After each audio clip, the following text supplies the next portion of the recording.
ብዙ ሰዎች አራዳነት ሲጠፋባቸው ሙድ አልገባ ሲላቸው የሚመጡበት ነገር ይመስላቸዋል። ሰው በጣም ሙድ ሲገባው፣ በጣም አራዳ ሲሆን፣ በጣም ሊቅ ሲሆን፣ በጣም ምሁር ሲሆን የሚጣበቀው መጽሐፍ ቅዱስ ነው። መጽሐፍ ቅዱስ የሃይማኖትም አይደለም። መጽሐፍ ቅዱስ ለዓለም የተሰጠ የእግዚአብሔር ደብዳቤ ነው። እግዚአብሔር አይገርምህም? ያንን ሰው ፍለጋ መጣ። ነብሰ ገዳዩን ፍለጋ መጣ። እንዴ አሪፍ ሰውማ ማንም ይወዳል።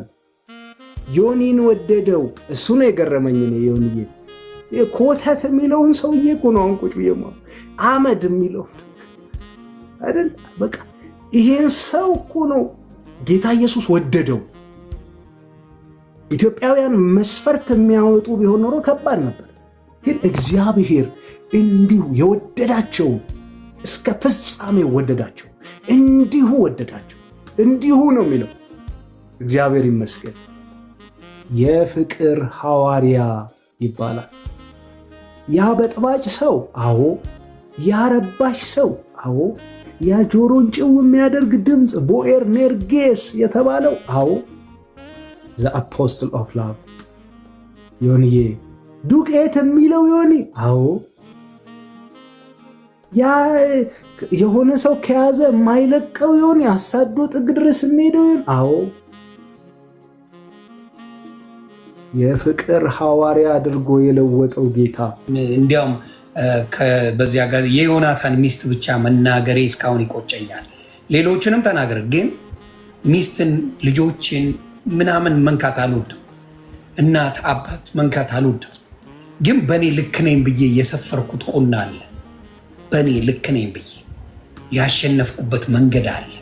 እንደ ቀልድም እንደ ፌዝም እንደምንም አድርጌው ብቻ የተለማመድኩት ልምድ ነበረ። ያንን ሁላ ነው በማላቀው ነገር ጌታ ልክ አይደለህም ብሎ፣ እሱ ሰው አይደለም። ሰው ቢሆን አልፋታም፣ ታውቀኛለህ።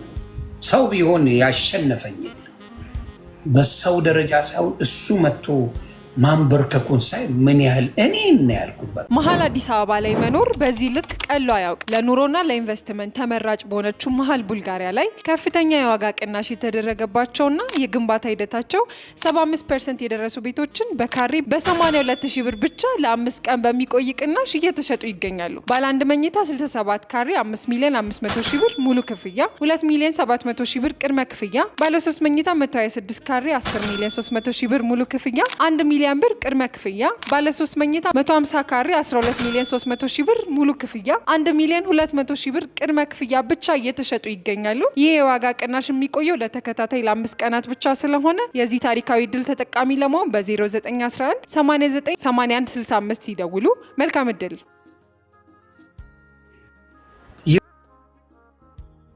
የሚገርም ነገር ነው። እኔም አሁን የመጠጥ ሰው በህይወቴ ሰክሬ አላውቅም። ጌታ ምስክር። ግን እቀምስ ነበር። ዋንስ ነብሉም ላይ የሆነ ኦኬዥን ሲኖር ሄዳለሁ፣ ቁጭ እላለሁ፣ የሆነች ያለ እንጂ አድርጌው አላውቅም። ስለዚህ በእጅግ ተደንቄ ነው። እና የእግዚአብሔርን ቃል እንዲሚሸመድድና በቃሉ የሚይዝ ሌላ ነገርን ይሸመድዳሉ። መጽሐፍ ቅዱስን የሚሸመድድ ግን አላውቅም። እና ተባረክልኝ። እንባህል ማበሳለ ተደስተን የደስታ ለቅሶ ነው በጌታ ያለ ሰማያዊ መጽሐፍ ቅዱሷን ደግሞ ስላወካት ደስ ብሎኛል። አውቃታለሁ። ኢንተርናሽናል ነው የሚያሳትማቸውና የሆነ ኩራዝ አይነት ምልክት አለ። አለችባት እና የይሰፋ ማተም ሁላ አለ። እንዲያውም እዛ የማይገባ እኮ ነው የሆነ ሰው አይ ቲንክ ኦፊስ ውስጥ ነው መሰለኝ፣ የእሱ ኦፊስ ውስጥ ነው መሀል ተደብቃለች መጽሐፎች መሀል። ያው ደግሞ አበሻ ሲባል መጽሐፍ ጋር ድርሽ የሚል የለም። ሙሉ ሼልፉ ሙሉ ነበር። አንድ ሰው መጽሐፍ አልወሰደም ከኔ በስተቀር። አንድ ሰው ነው የማወራ። እኔ መጽሐፍ ቅዱሱንና ሌላ የአካውንቲንግ መጽሐፎችን ይዤ ወደ ቤት ሄድኩ። እግዚአብሔር ይባረክ። እና እኛ ትደሰት በጌታ ቃል ነው የምንፈልገው። የደስታ እንባ ነው። ረዳሃለሁ። ግን ጌታ ይባርክ። ዘግበን እንደምባማ የወንድማችን እናበሳለን። ተቀልዳላችሁ። እኛ ስድብን ሸምድድ እንጂ ስድብን ሸምድድ። ምርጥ ስድብ እንኮም ተባረክ። ስለ እግዚአብሔር ቃል የተወሰነ ብል ደስ ይለኛል። ከዛ አጭር ነገር እንካፈልና ጌታ ደግሞ ቢረዳን ባለፈው እንደነገርኩ በቀጣይነት የዮሐንስ ወንጌል እንዳልኩ የልጅነት እንትኔ ነው ባይዘው የዮሐንስ ወንጌል ላይ ብቻ እንደነ ዶክተር መልሳቸው መስፍን ያሉ በኢትዮጵያ ነገረ መለኮት ታሪክ ውስጥ ትልቅ አሻራ ያኖሩ ሰዎች ዮሐንስ ወንጌል ላይ ብቻ ፒኤችዲ ሰርተዋል። ባይዘው በጣም ትልቅ መጽሐፍ ነው የዮሐንስ ወንጌል። ግን ስለ መጽሐፍ ቅዱስ እንደው የሆነ ነገር ልበልና ልጀምር። መጽሐፍ ቅዱስ ምናልባት ሰጣለሁ የዛሬ 9 ዓመት የጻፍኳት ሁለተኛ መጽሐፍ አለችኝ፣ የእውቀት ስንቅ ትላለች። አሜዚንግ ቢብሊካል ኤንድ ቴዎሎጂካል ፋክትስ ላይ ነው፣ መጽሐፍ ቅዱሳዊና ነገረ መለኮታዊ እውነታዎች ላይ ነውና እሷ ወደ 600 የሚደርሱ እውነታዎች ይዛለች። ልክልሃለሁ የሚመጣ ሰው ሲኖር። የዛሬ 14 ዓመት የጻፍኳትን መጽሐፍ አለች ዮኒዬ ያሳተምኳትና ኧረ ጓደኛ ያለውን በቅርብ ይመጣል። እኔ ለመጠመቅ ከኢትዮጵያ የሚመጣ ዮኒ ቬጋስ ወንድም ያለ አድራሻውን ስልኩን እሰጥና ለእሱም ነግሬው ተገናኝተን ይልክልኛል። ደግሞ በብዙ ይጠቅመሃል ብዬም አስባለሁ። ማለት ይሄ ኤክስኪዩቲቭ ሰመሪ ነው፣ የተዋጣለት አጠቃለው ነው የሚባለው። ማለት ጥንቅቅ ያለች ናት፣ ብዙ አያወራም።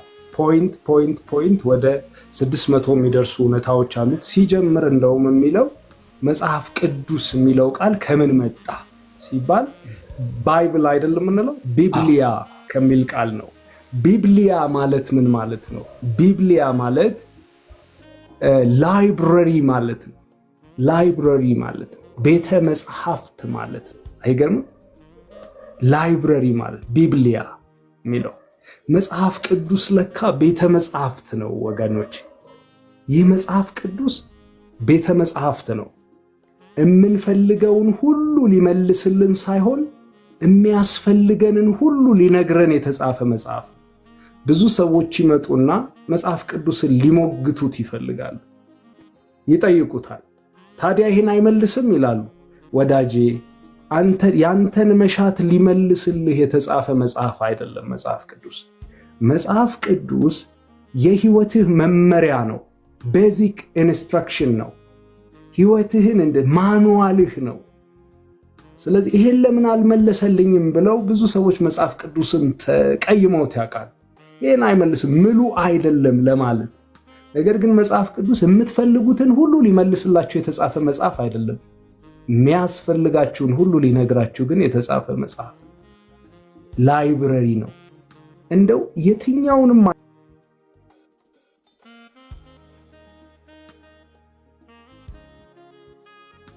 አይነት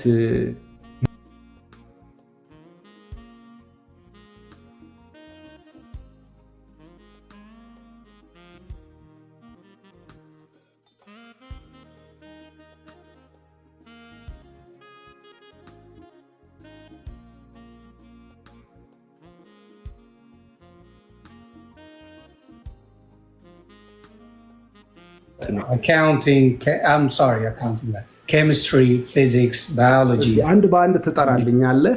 አካውንቲንጉንም እንቀጥላለን፣ ግን ጠራልኝ አንድ። ለምሳሌ እኔ ከምወደው ፊዚክስ I was number 1 ፊዚክስ Jesus disproved gravity of law when he ascended into the heaven። ምን ማለት ነው? እንደው ስርወ ቃሉ ስለሆነ ነው እንግሊዘኛ ወብዛ ከዛ ስለተቀዳ።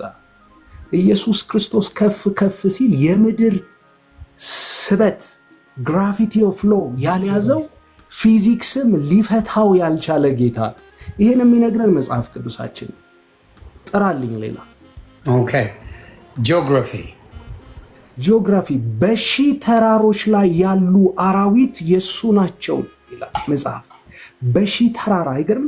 ሺህ ተራራ ጂኦግራፊካል ሎኬሽኖችን መጽሐፍ ቅዱስ ላይ በብዙ መንገድ እናገኛለን። አንዳንድ ልጥቀስ ብዬ ነው። ቀጥልልኝ። እኔ ኬሚስትሪ he turned water into wine without any chemical ingredients። ምንም አይነት ነገር ሳይጠቀም ላብራቶሪ ሳይገባ። ታውቃላችሁ ዮሐንስ ወንጌል ምዕራፍ 2 ላይ በሶስተኛውም ቀን በገሊላ ቃና ሰርግ ነበር። ኢየሱስም ደግሞ ደቀ መዛሙርቱም በዚያ ታደሙ። የኢየሱስም እናት በዚያ ነበረች። የወይን ጠጅም ባለቀባቸው ጊዜ የወይን ጠጅ እኮ የላቸው አለችው። ቁጥር 11 ላይ በጣም ደስ የሚል ቃል አለ።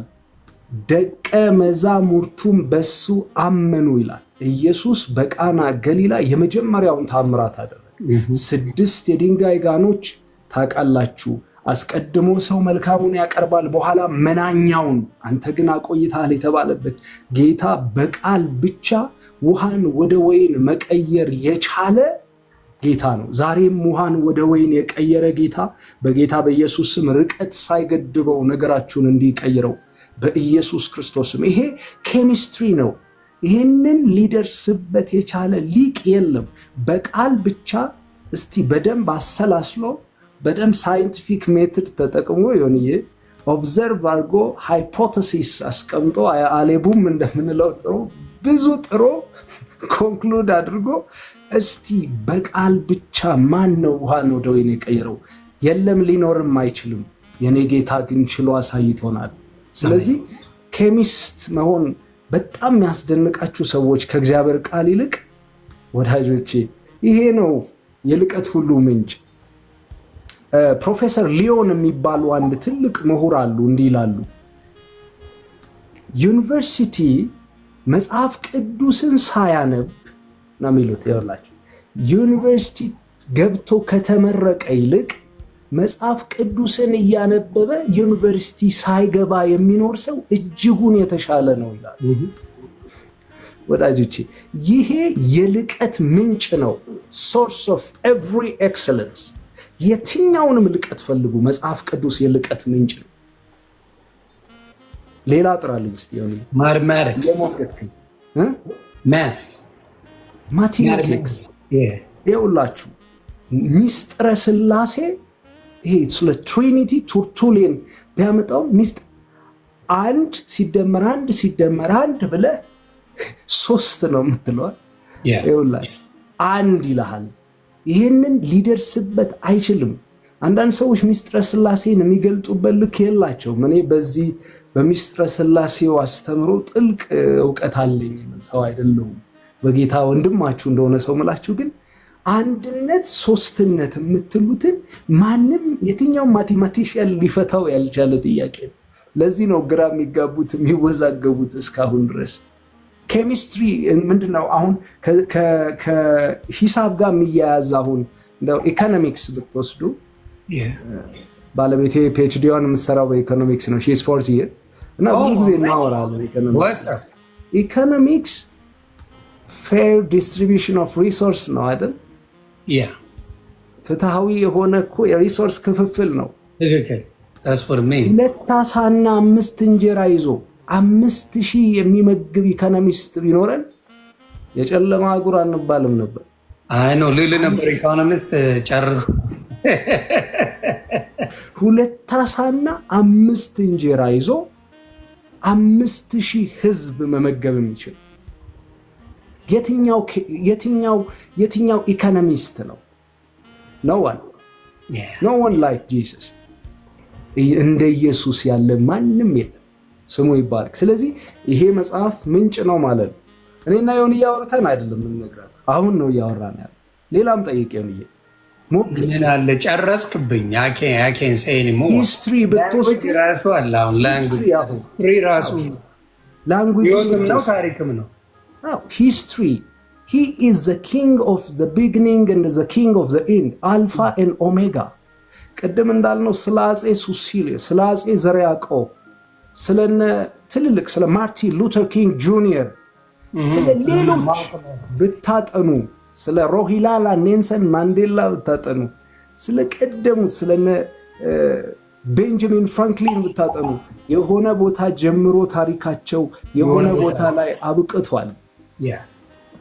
ያልጀመረ ያስጀመረ የማይጨርስ በክብር የሚያስጨርስ አይደል? ሐዋርያው ዮሐንስ እንደሚል ያለ የነበረ የሚኖር በክብር የሚመጣ ጌታና አምላክ። ስፖርት የሚል አሁን ደስ ይለኛል። ስፖርት አይቻለሁ። እንደ ቅሪላ ይላል፣ ያንከባልልሃል። ቅሪላ የሚለው ሐሳብ ከመጽሐፍ ቅዱስ ነው የተወሰደው። ይሄ ቦል ብላ አይደል? ከዛ ወገቡን አሸንፍጦ ይላል አክዓብ። ማነው? ኤልያስ የአክዓብን ፈጣን ሰረገላ ቀድሞ በፊቱ ይሄድ ነበር ይላል። ወዳጄ ወገቡን አሸንፍጦ ፈጣን ሰረገላ በብዙ ፈረስ የሚሳብ ቀድሞ የገባ ንገረኝ። ኖ ዋን ብራዘር፣ ዲቫይን ነው ይሄ። ወገቡን አሸንፍጦ የአካብን ፈጣን ሰረገላ ቀድሞ ገብቷል። የትኛውንም አንሱ፣ ስለ አስትሮኖሚ አንሱ፣ ከዋክብትን በመዳፉ የሚይዝ ጌታ፣ በመዳፉ የሚይዝ ስም ያወጣላቸው ለከዋክብት እግዚአብሔር እንደሆነ ታውቃላችሁ። በስማቸው ይጠራቸዋል። እኛ እኮ አናቃቸውም። ፕላኔትን 9 ብለን ነበር፣ አሁን ጨምረዋል፣ ነገር ይጨምራሉ። እግዚአብሔር ግን በስማቸው ያውቃቸዋል። በስማቸው ያውቃቸዋል። የትኛውም ኤክሰለንስ፣ ለምሳሌ ማሪን ኢንጂነሪንግ ይማራሉ ብዙ ሰዎች። ማሪን ኢንጂነሪንግ ዲዛይኒንግ ኤንድ ዲቨሎፕመንት ኦፍ ሺፕስ ኤንድ ቦትስ አይደል? ዲዛይኒንግ ኤንድ ዲቨሎፕመንት ኦፍ ሺፕስ ኤንድ ቦትስ። ምናልባት ፔዳ ካምፓስ እዚህ ራሱ ማሪን እና ከኔቪ ጋር በተገናኘ ስለሆነ ኦፍኮርስ እሱን አሁን ብትወስድ አባ ስለ መርከብ ዲዛይን ያስተማረው እኮ ኖህ ነው። የዛሬ ስንት ሺህ ዓመት ኖህ ነው 5 እጥፍ ሬሾ የሚለውን የመርከቧን የነገረን። አንተ ስትሬንግዝ ኦፍ ማቴሪያል፣ አትሬስት፣ አትሞሽን፣ ዳይናሚክስ፣ ስታቲክስ ምናምን ብለን እኛ ወራ ነው እንጂ ኖህ ግን ቀድሞ ሰርቶታል። ቀድሞ ነው የሰራው። እና የትኛውም ነው ምላችሁ ሜዲሲን፣ አሁን ሰዎች ሜዲሲን ሲማሩ ብዙ ሰዎች ይላሉ ፊዚክስ እያሉ ፊዚክስ አንስተን ነበር። ሂ ዲስፕሩቭ ግራቪቲ ኦፍ ሎ ዌን አሴንድድ ኢንቱ ዘ ሄቨን። የምድር ስቦሽ የያዘው አይደለም፣ ከፍ ከፍ ሲሄድ እንዳያችሁት እንዲሁ ነው የሚለው አይደል? ተመልሶ እና ምን አይነት ጌታ ነው ይሄ መጽሐፍ? ስለዚህ የብልሆች ነው፣ የምሁራን ነው፣ የሊቃውንት ነው። የየትኛውም ኦሽኖሎጂ ብለህ የምታጠናውን እኮ መዝሙረኛው ዳዊት እኮ ነው የነገራቸው እንዴት እንትን እንደሚል። የትኛውም ልቀት ምንጩ መጽሐፍ ቅዱስ ነው። መጽሐፍ ቅዱስ የሰነፎች መሸሸጊያ ዋሻ፣ ትምህርት አልሳካላቸው ያሉ ሰዎች ስብስብ፣ ወይም ሌላ አማራጭ ያጡ ሰዎች መተው የሚደበቁበት፣ ወይም ደግሞ ሙድ አልገባ ሲላቸው መተው የሆነ አይደለም። ቶፕ ኖቺንግ ነው። ፕሮግሬሲቭ፣ ዳይናሚክ፣ አውትስታንዲንግ ከፍ ያለ ነው። ስለዚህ ማኛው ፋራኦኑ ካርታ ጠፍቶበት አይደለም ነው የምትለው? ኦፍ ኮርስ አይ ላቭድ ኢት።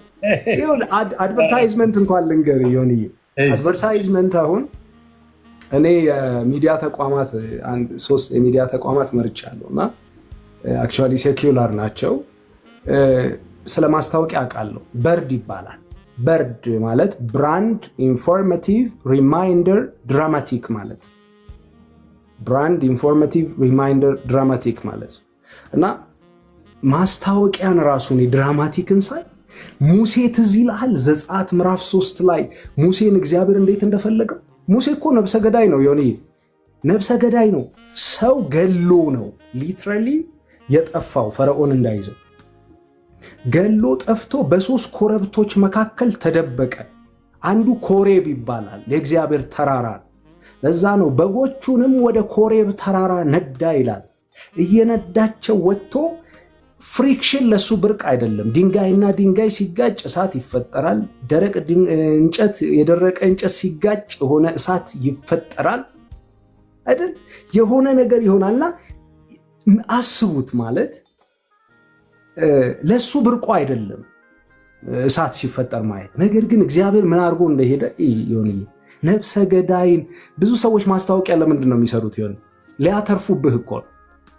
ጠዋት ተመርቶ ከሰዓት መርካቶ ላቭሊ ስትል እታለምዬ በጣም ወዳጄ ናት። እታለም እኮ በላቭሊ ለማትረፍ እኮ ነው አይደል? የ10 እጅ ጉልበት ያለው ኦሞ ሲሉን 2 እጅ ደከመኝ ብለን ባለ 10 እንድንጠቀም ሊያተርፉብን እንጂ የኛ እጅ መዛሉ አሳስቧቸው ነው እንዴ? አይደለም፣ አይደለም፣ የእውነት አይደለም። መኪና እየነዱ ምናምን ነገር ቡም ሲል ገና ለገና መኪና ይጋያል ብለህ እንድትገባ የኢትዮጵያ መድን ድርጅት ሲሉ መኪናዬ ይጋያል ብለህ ኢንሹራንስ እንድትገባ ሊያደርጉህ ነው እንጂ ለአንተ አስበው ነው እንዴ? አይደለም። የትኛው ማስታወቂያ የሚሰራ አካል ሊያተርፍብህ እንጂ ሊያተርፍህ ሰርቶ አያውቅም። አይገርማችሁ? የኔ እግዚአብሔር ግን ነብሰ ገዳይ ፍለጋ ምዕራፍ 3 ላይ ድራማቲክ የሆነ ማስታወቂያ ሲሰራ ነው ያየሁት። እኔ ገረመኝ። ቁጥቋጦ ይነዳል ነገር ግን አይቃጠልም ይላል። አስበዋል? ከአይምሮ በላይ ነው። ቁጥቋጦ ይነዳል ነገር ግን አይቃጠልም። ይሄ ትንሽ ኤግዛጁሬትድ ሆኗል ልንል እንችላለን። አፒል ቱ ፎርስ ይባላል፣ ሳይኮሎጂካል እና ፊዚካል። ማንም አብዮቱ ላይ ጣቱን ቢቀስር ጣቱ ይቆረጣል የሚለው አሁን የመንግስቱ ንግግር ፊዚካል ነው። ሳይኮሎጂካል ሲሆን ግን ቅድም እንዳልኩ ነው። ምናምን ብሎ ቡም ሲል ገና ለገና መኪና ይጋያል ብለህ ኢንሹራንስ እንድገባ ነው የሚያደርግ። ብትናደድ እንኳን ቲቪውን ካጠፋኸው በኋላ ትገዛዋል። ለምሳሌ አዳማ ቆርቆሮ ትዝ ይላችኋል። ሰርሽና ሙሉ ዓለም ጣሪያ ላይ ሆነው ሲወቅጡ በጣም ተናዳችሁ ዘጋችሁት። ከዛ ግን ቆርቆሮ ስገዙ አዳማ ቆርቆሮ ነው የምትገዙት። ተናዳችሁ ሊሆን ይችላል ግን አዳማ። አሁን ብዙ ሰዎች እንደዛ እኮ ነው የሚገርም። ዮኒን ሲው እርድብን ቢሉም በኋላ ላይ ግን ወንጌል ይሰማል። ዛሬ እንትን አይሉም ማለት ምን እያልኩኝ ነው? ሰዎች ማስታወቂያ ሲሰሩ ሊያተርፉብህ እንጂ ሊያተርፉህ ነው ዮኒዬ ያንተ ነገር ግድ ብሏቸው አይደለም። ሰርቪሳቸውን ወይም ፕሮዳክታቸውን አይተህ እንድትገዛ ልብህ እንዲሸፍት ነው። በዚህ መሃል አስቂኝ ልንገራችሁ። የህንድ ማስታወቂያ እኔ ወደ 8 ጊዜ እዛ ነበርኩ። ብዙ ወደ 5 ትምህርት ተምሬያለሁ እዛ እና ታውቃላችሁ፣ ሰዎችም ለማስታመም አርቲስት ስዩምን ጭምር ይዤ አውቃለሁ። ብዙ ሰዎች በየአመቱ አስራት እናወጣለን። እኔና ባለቤቴ 1 ወሩን ለጌታ እንሰጣለን። በዛ መልክ ከአመታችን ላይ አመት ከጠበቀን እግዚአብሔር በ1 ወር ይታመናል። እግዚአብሔር ይመስገን። እና አስቂኝ ማስታወቂያ ልንገራችሁና ልመለስ። በፕሌን እየሄዱ ነው ዮኒዬ፣ በፕሌን እየሄዱ ሴትየዋ ለሕፃን ልጅ ዳይፐር ትቀይራለች ፕሌን ውስጥ። ያው ፕሌን ክፍት አይደለም ግን ያው ቪዥዋላይዝ ማድረግ ነው ታውቃላችሁ፣ ማስታወቂያ ግነት ይኖራል። የህንዱ ደግሞ የባሰ ነው። ዳይፐሯ ህንድ ውቅያኖስ ላይ ወደቀች። ዮኒዬ መጣ አልጨረሰችውም። ህንድ ውቅያኖስን መጣ ጨረሰችው። አሁን ይህን ስታዩት ማስታወቂያ ነው። ተበሳጭተ ነው እምዘጋው። ነገር ግን ዳይፐር ስትገዢ ታለም ይገላል። አባት መጦ የሚጨርስ ይመቻላ። ህንድ ውቅያኖስ መጦ የሚጨርስ ያንቺን የልጅ ሽንት እንትን ማለት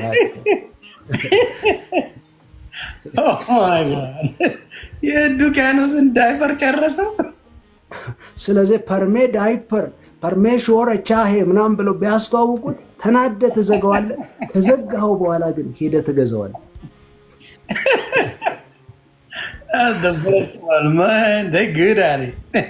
እና ዮኒዬ ምንድነው ፖይንቴ? ይህን ያህል ከሳቃችሁልኝ ደስ ይለኛል። ሰዎች ሲስቁ እግዚአብሔር ህይወታችሁን በሳቅ ይሙላ።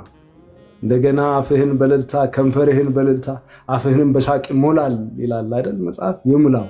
እና ልመለስና ይሄን ሁሉ ማስታወቂያ ሲሰሩ ግን ማስታወቂያውን የሚሰሩት ሊያተርፉብን ነው፣ ሊያተርፉን አይደለም። እግዚአብሔር ግን አይገርምህም? በቁጥቋጦ ሲነድ ነገር ግን ሳይቃጠል ማስታወቂያ ነው። በቃ ይነዳል።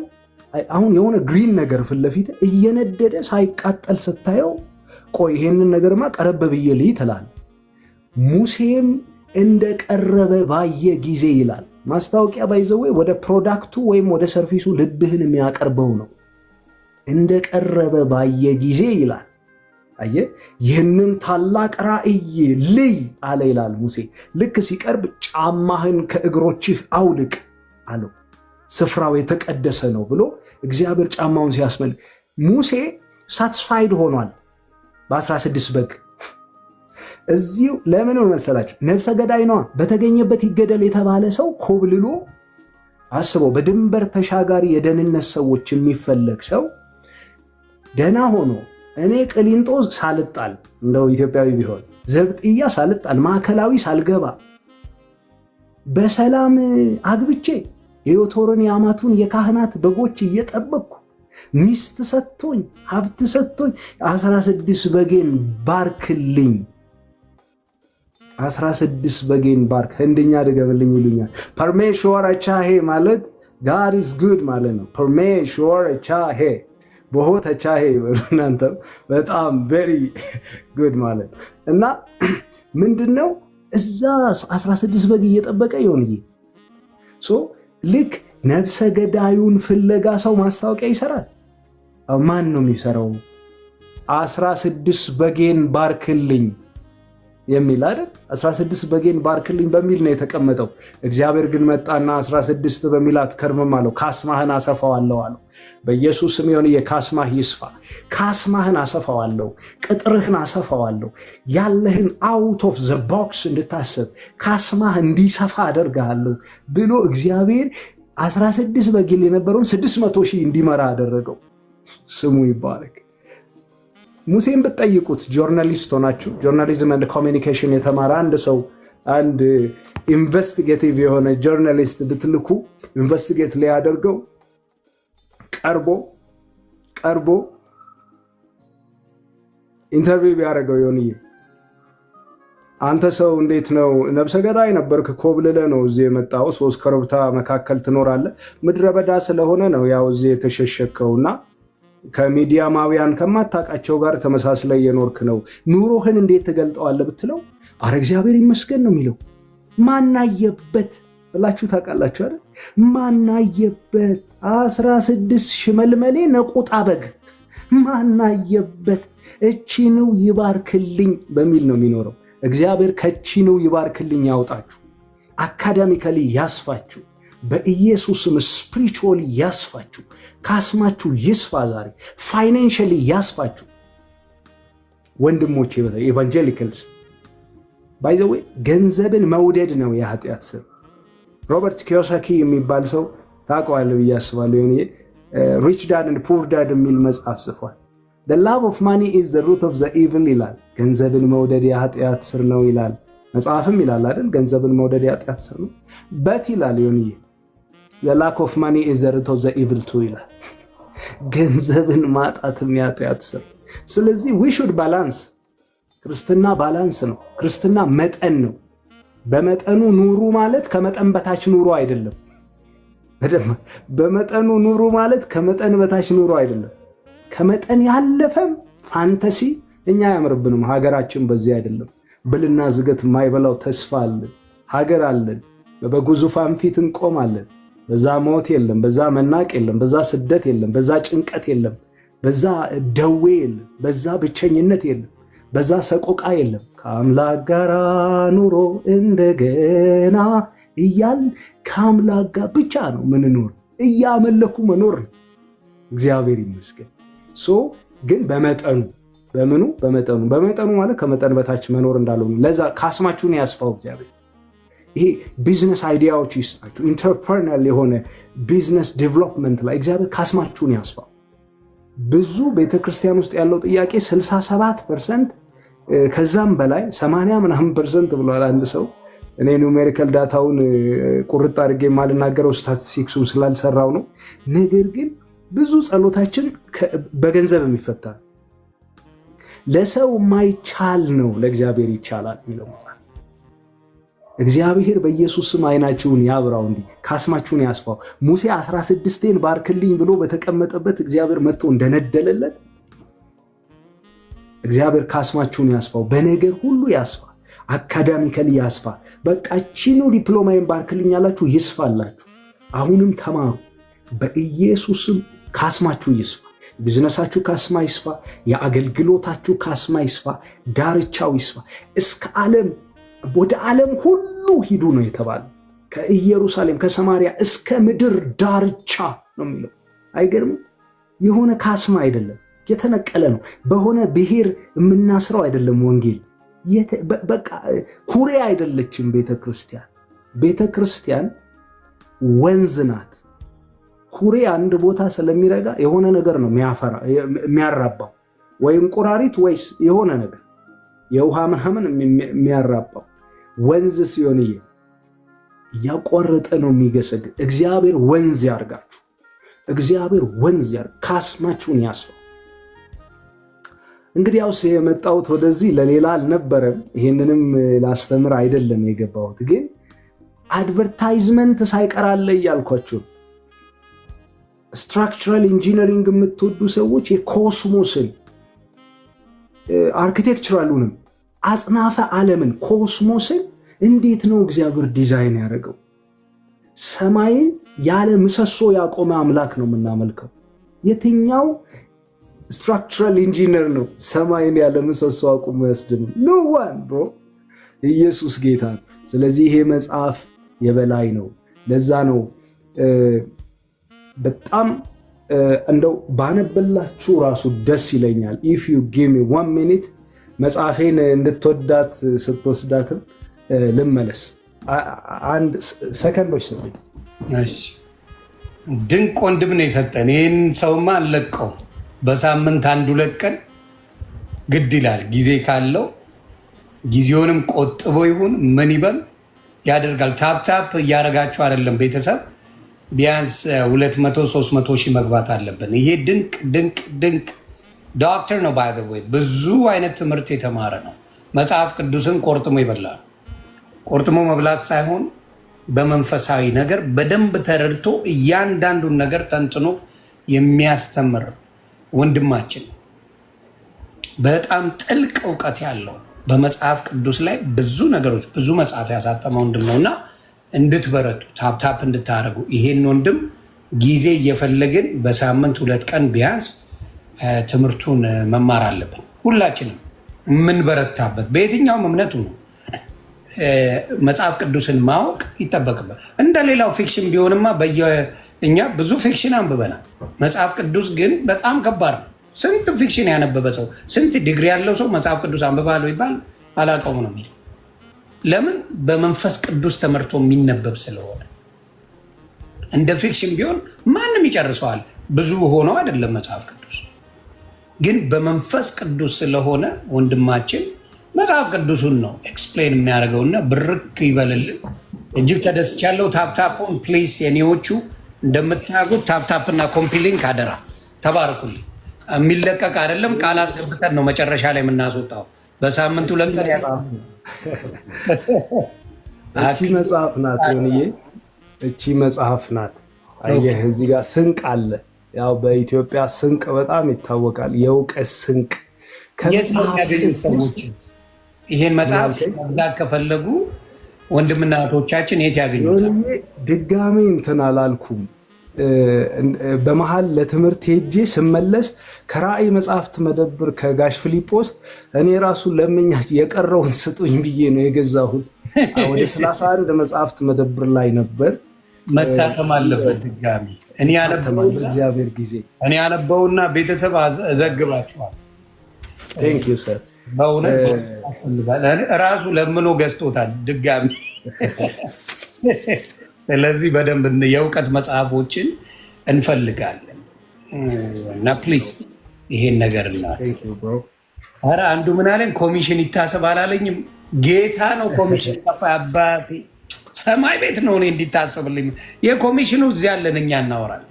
የሰማይ ቤት ነው እኔ የምፈልገው። ኮሚሽንማ ስንት አንበሳ በልተናል እዚህ። በቃ እውነት ነው። በቃ ስንት አንበሳ እና ዮንዬ ከዛ አንተም ቶሎ እንድትወስደው ላንብበው። እንደዚህ ይላል ስለ መጽሐፍ ቅዱስ ነው። ያው እንዳልኳችሁ የእውቀት ስንቅ ከመጽሐፍ ቅዱስ ፍንትውታ ነው የሚለው።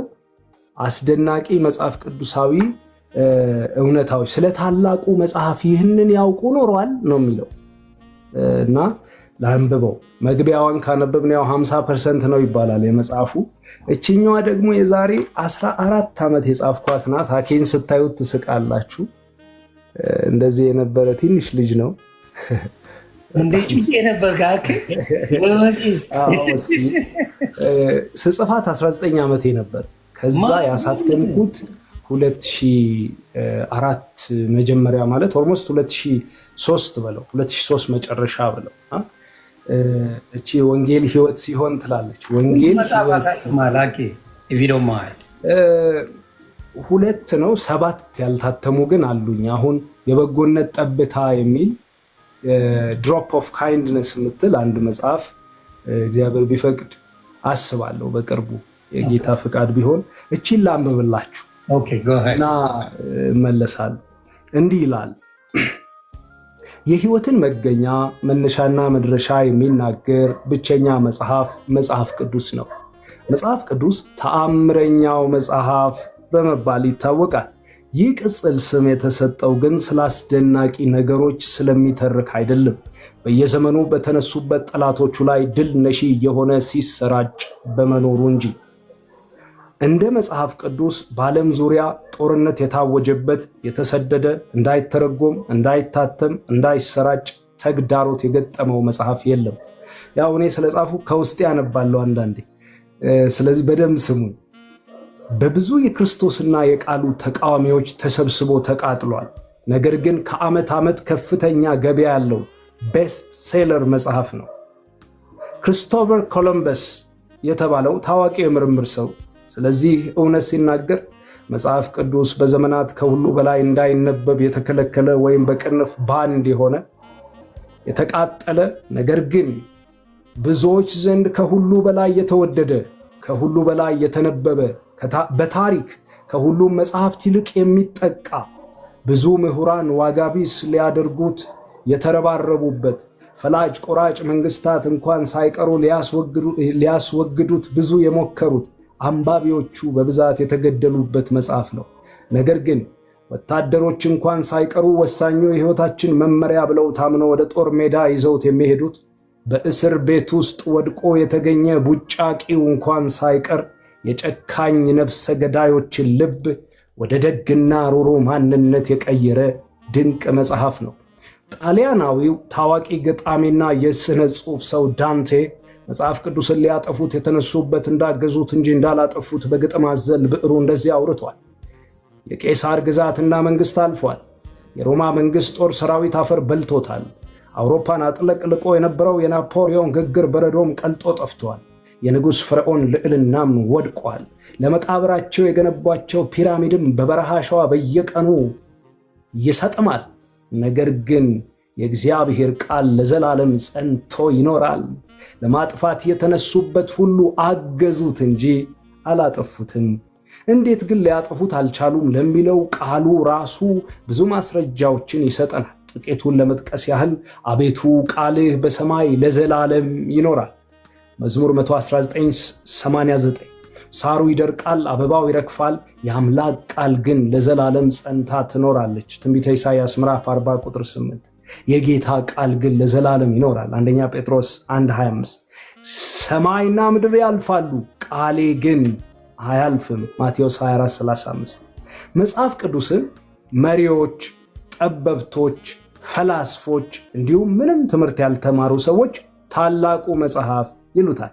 ይህ መጽሐፍ በየዓመቱ በሚሊዮኖች ወደሚቆጠሩ ሰዎች ቤት ይገባል። ታላቁ መጽሐፍም ከየት መጣሁ፣ እኔ ማን ነኝ፣ ለምን ተወለድኩ፣ አምላኬን እንዴት ማወቅና ማስደሰት እችላለሁና የመሳሰሉ የሰው ልጆች መሰረታዊ ጥያቄዎችን ይመልሳል። መጽሐፍ ቅዱስ እግዚአብሔር ከሰው ጋር ያለውን ግንኙነት እንዲሁም ሰው ከሰው ጋር ሊኖረው የሚገባውን ግንኙነት ይገልጻል። አምላክ ሥጋ ለብሶ በሥጋ ስለመገለጡም ይናገራል። በሥነ ጽሑፋዊ ውበትም ሲታይ መጽሐፍ ቅዱስ ምጡቅ ነው። ታሪካዊ ዘገባዎችን ብቻ ሳይሆን ዝርዝር ትንቢቶችን፣ ውብ የሆኑ ቅኔዎችን፣ ልዩ ውጤት ያለውን ተውኔት፣ የፍቅርና የጦርነት ታሪኮችን፣ በመጽሐፍ ቅዱሳዊ እውነት ላይ የሚነሱ ፍልስፍናዎችን ያጠቃልላል። እንደ መጽሐፍ ቅዱስ በዘመናት የኖሩትና በሁሉም የእውቀት ደረጃ ላይ የነበሩትን ሰዎች የማረከ ጽሑፍ የለም። ይቺ መጽሐፍ ብቸኛ መሪ ተነባቢ ዘመን ዘለል መልእክት አዘል በሆነው በዚህ ታላቅ መጽሐፍ ውስጥ ያሉትን የመጽሐፍ ቅዱስን ቅኝትና ዳሰሳን ማዕከል ባደረገ መልኩ መጽሐፍ ቅዱሳዊ እውነታዎችን፣ መረጃዎችን፣ ዕውቀቶችንና የሀገረ ኢትዮጵያን የመጽሐፍ ቅዱስ ትርጓሜ ታሪክ ቀለል ባለ መልኩ ለትውልድ ስንቅ የሆናችሁ ዘንድ እንሆ ትላለች ይላል። መግቢያውን ነው ያነበብኩት። ጌታ ኢየሱስ ይባርካችሁ። ስለ ቃሉ ብቻ ስናወራ ውለን ብናድር የሚሰለች ነገር አይደለም። የሆነ ስለ መጽሐፏ ትንሽ ልበል ብዬ ነው። አሁን ልከህ እንደምትወስዳት ገምታለሁ። ስትገባባ ቀላል ነው። እንደ በሚገባ ሁለቱንም ነው የምወስደው። አሁን ሂሳብ እንነጋገር እንጂ ሁለቷንም በነፃ ነው። በነፃ የተሰጠንን በነፃ ነው ያለው ወይ እያሉ እየጠየቁኝ ነው ስለሌሎቹ። አሁን ስለነዚህ መጽሐፎች ምናልባት ካለቁ ሶፍት ኮፒ አለ ወይ? እሱ ካለቁ አሳትመህም በምንም አድርገህ እንትን ማለት ይቻላል። እና ሶፍት ኮፒው አለ። መልካም እግዚአብሔር ቢፈቅድ እናሳትመዋለን። የበለጠ ደግሞ ምንድን ነው እንደ ሰብል ነው መጽሐፍ ማለት የማይነጥፍ ብዕር ያላችሁ ታውቁታላችሁ። ጽፋችሁ ጠዋት ስታዩት ደግሞ ሌላ የሚጨመር ሌላ የሚያድግ ሌላ የሚበለጽግ ነገር አለው። ለምን እኛ ሙሉ አይደለንም፣ ኢየሱስ ነው በእኛ ሙሉ። የኃይልና የስልጣን ሁሉ ራስ በሆነው በክርስቶስ ሙሉ ሆናችኋል ይላል መጽሐፍና ሙሉ ጌታ ኢየሱስ ብቻ ነው። እኛ ብዙ ጉለት አለን። ማግኘት ይቻላል ወይ እያሉ እየጨቀጨቁ ሶፍት ኮፒውን እንግዲህ በሃርድ እናሳትምና ከዛ ደግሞ ሶፍት ኮፒውንም ኪዋር ኮድ ነገር ካለው የሚገኝበት ኪዋር ኮድ ኪዋር ኮድ አድርጎ ሶፍት ኮፒ ቢሆን ከወረቀቱም ከምንም ሰዋውን ከማሳተሙም እንደዛ ቀላል ይመስለኛል። ለምን ሁሉም ያገኘዋል። በኪዋር ኮድ ከሆነ ኤኒዌር ሆነው ስካን አድርገው ፕራይሱን እንትን ብለው መውሰድ ይችላል። lot easier nowadays ቴክኖውን እንትን እያለ ስለሚመጣ በጣም ቆንጆ ነው። በዛ አይ ቲንክ እሱን ብታደርገው መልካም ነው። ሃርድ ኮፒ ደስ ይላል በጣም። እኔ አሁን ሃርድ ኮፒው ደስ ብሎኝ ማስታወሻ ነው ተፈርሞበት አንተ አግኝተህ ደስ ይለኛል። የሆነ ነገር ጽፈልኝ ነው የምትልክልኝ። በደንብ ነው የምጽፈው። ጻፍልኝ የሆነች ነገር ከአንተው እፈልጋለሁ። ተባረክልኝ። እንግዲህ ተባረክ፣ ቀጥልልኝ ይሆናል። ስለዚህ ዛሬ በዋናነት እንደው የትኛውን የመጽሐፍ ቅዱስ ክፍል ብንማር በሚል አንስተን ነበርና የዮሐንስ ወንጌልን እንደው እግዚአብሔር በረዳን መጠን በተወሰነ ጊዜ እየመጣን እንደዚህ ከዮንዬ ጋር አብረን እናቀርብላችኋለን የእግዚአብሔርን ቃል። ይህንን ስል በብዙ ከእናንተ የበቃ ሆኜ አይደለም፣ ዕጣ ስለወደቀብኝ ብቻ ነው። በብዙ ትህትና ነው የማስተምረው እና ከኛ የተሻላችሁ ብዙዎች እንዳላችሁ ባይዘው እናውቃለን። ግን ምን ታረጉታላችሁ? ዕጣ ሲወድቅበት ነው ሰው የሚያገለግለው። በጣም ምጡቅ ስለሆነም አይደለም። እግዚአብሔር ይመስገን። ጌታን እጅግ አድርጌ ያመሰግናለሁ። ስለ ዮሐንስ ወንጌል መግቢያውን ዛሬ እንነጋገርና በቀጣይ ደግሞ አብረን የምንማር ይሆናል። ዮሐንስ ራሱ ዮሐንስ ይባል በነበረው በማርቆስ እናት ቤት ጴጥሮስ በዘብጥያ ተጥሎ በነበረ ጊዜ ሶስተኛውን የብረት መዝጊያ አይረን ጌቱን አሳልፎት መልአኩ ሲያወጣው ታስታውሳላችሁና አጥብቀው ይጸልዩ ነበረ ይላል። አጥብቀው ነበር የሚጸልዩትና እሱኛው ዮሐንስ ደግሞ ሶስተኛው ዮሐንስ እንደሆነ ይነገራል። እንግዲህ ባለፈው የተወሰነ ነገር ተናግሬ ነበር ዮኒዬ ቤት ድንገት ብገባም፣ አሁን ግን ትምህርት ስለሆነ የተወሰነ ኤክስኪዩቲቭ ሰመሪውንም ልስራ፣ የተዋጣለት አጠቃለውን ልጨምር። መጽሐፍ ቅዱስ ራሱ ባይዘዌ የእውቀት ስንቅን ስታነቡ ታገኙታል። ስላከፋፈሉ መች በምዕራፍ እንደሆነ ታሪኩ ሁሉ ጽፌዋለሁ በአቅሚቲ ማለት እና የመጽሐፍ ቅዱሳችን እንደምታውቁት እኛ የምናምነው 66 መጽሐፍቶች ናቸው ያሉት። እነሱ 39ኙ ብሉይ ኪዳን፣ 27ቱ አዲስ ኪዳን ናቸው። አዲስ ኪዳን መጽሐፍት ደግሞ ለአራት ይከፈላሉ። የመጀመሪያ ውስጥ ነው ማለት ነው ዮሐንስ ወንጌል የሚካተተው። ወንጌላት ነው የምንላቸው። ምንም እንኳን የዮሐንስ ወንጌል፣ የሉቃስ ወንጌል፣ የማቴዎስ ወንጌል እያልን ብንጠራቸው ወንጌሉ ግን የክርስቶስ ነው። ለዛ ነው አይታችሁ ከሆነ መጀመሪያ ሲጀምር የኢየሱስ ክርስቶስ ወንጌል ማቴዎስ እንደጻፈው፣ የኢየሱስ ክርስቶስ ወንጌል ማርቆስ እንደጻፈው፣ የኢየሱስ ክርስቶስ ወንጌል ሉቃስ እንደጻፈው፣ የኢየሱስ ክርስቶስ ወንጌል ዮሐንስ እንደጻፈው። ስለዚህ የምንማረው አሁን እያወራን ያለነው ማን የጻፈው ብለን የጠየቅነው የኢየሱስ ክርስቶስ ወንጌል ነው፣ ዮሐንስ እንደጻፈው ማለት ነው። አሁን የሐዋርያት ስራ እንላለን በተለምዶ። ሁለተኛው አሁን የሐዋርያት ስራ የአዲስ ኪዳን የታሪክ መጽሐፍ ተብሎ ይታወቃል። የአዲስ ኪዳን የታሪክ መጽሐፍ፣ ባለ ታሪኩ ግን ኢየሱስ ነው። በብሉይ ኪዳንም ስታዩ የታሪክ መጽሐፍት የሚባሉ አሉ። ከኢያሱ ወልደ ነዌ እስከ መጽሐፈ አስቴር ያሉት ባለ ታሪክ አይደለም። ባለ ታሪኩ የሆነ ግለሰብ አይደለም፣ ራሱ እግዚአብሔር ነው ባለ ታሪኩ። የሐዋርያት ስራ ብንልም የኢየሱስ ክርስቶስ ስራ በሐዋርያት ህይወት ውስጥ እንደማለት፣ የኢየሱስ ክርስቶስ ስራ በዮኒ ህይወት ውስጥ እንደሚነገረው፣ የኢየሱስ ክርስቶስ ስራ በእኔ በታናሹ ወንድማችሁ እንደሚነገረው የኢየሱስ ክርስቶስ ስራ ነው። ስለዚህ ከዛ ደግሞ ስንት አምስት አይደል 21ዱ ደግሞ የሐዋርያው ጳውሎስ መልእክቶችና ለቤተ ክርስቲያን የተሰጡ አጠቃላይ የቤተ ክርስቲያን መልእክት የሚባሉት አንድ ላይ 21 ናቸው። የመጨረሻው የዮሐንስ ራእይ ነው። የዮሐንስ ራእይ እንደምታውቁት በስነ ጽሁፍ ይለያል። ባይዘዌ ዮሐንስ ራእይን ስታነቡ ስነ ጽሁፉን ማጥናት ጥሩ ነው ብዬ አስባለሁ።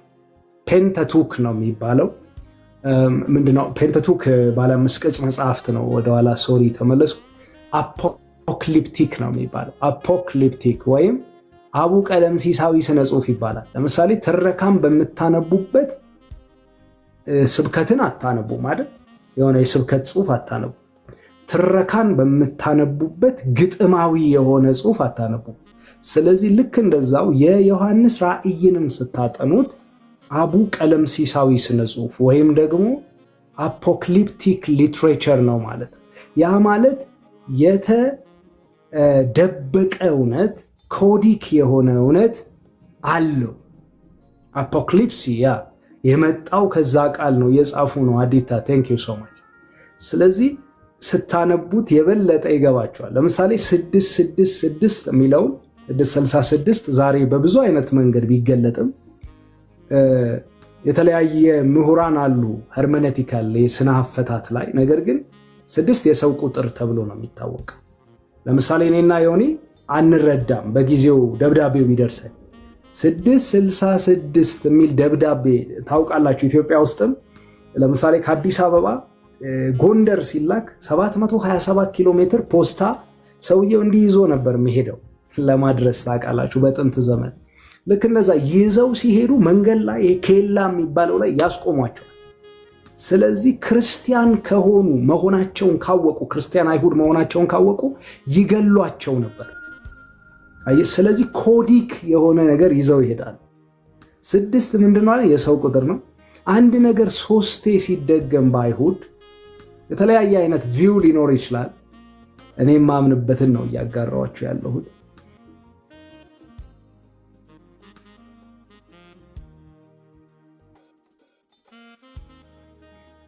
ኖር በክብር የምትመጣ ጌታና አምላክ ይላል። ቅዱስ ቅዱስ ቅዱስ። አንድ ነገር 3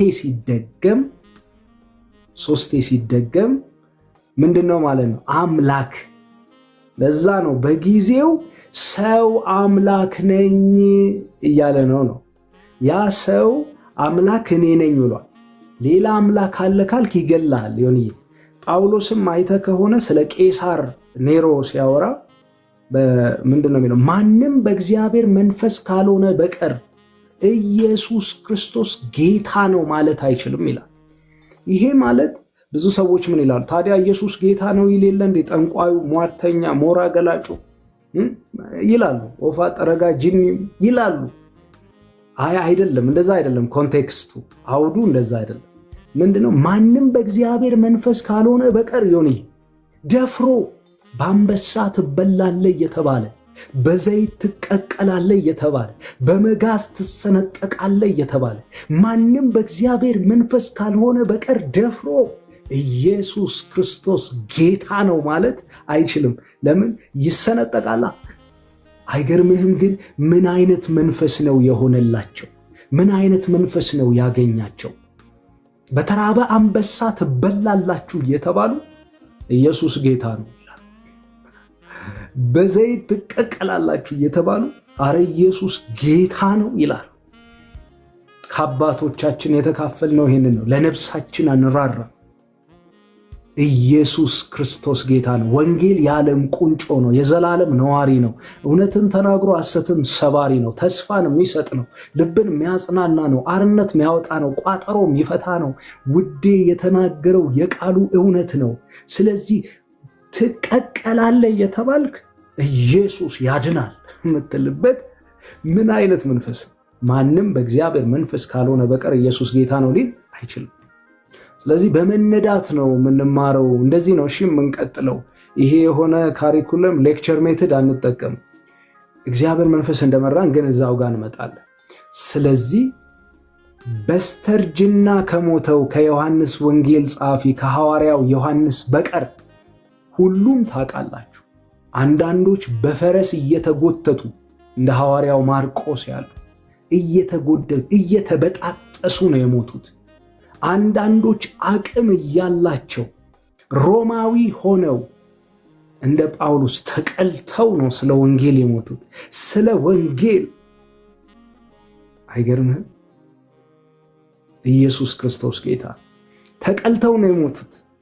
እና ዮሐንስ ግን በስተርጅና ሞት ሞተ ተብሎ ይታመናል። እዛ ነው ቀረብ ይላል። በ80ዎቹ ዓመተ ምህረት ነው የተጻፈው ተብሎ የሚታመነው። ለምን? ሽማግሌ ነው። በእርጅና ሞት የሞተው ብቸኛው እሱ ነው ተብሎ ይታመናል። የሰሎሜና የዘብዴዎስ ልጅ ነው ማለት ነው የዮሐንስ ወንጌል ጸሐፊ። ተመልሻለሁ ወገኖቼ፣ ወጣልና እመለሳለሁ ሌላ ጊዜ። አሁን ቱር አድርገን ተመልሰናል። አራት ዋና ዋና መልእክቶች አሉት። ዋናው መልእክቱ ግን ነግሬያቸዋለሁ ባለፈው። ዋናው መልእክቱ የወንጌላት ኢየሱስ፣ ሌላ ምንም የለው። አብ ባይዘዌ ኢየሱስ ስትሉ ብቻ ነው የሚደሰተው። ኢየሱስ ስትሉ ነው የሚደሰተው።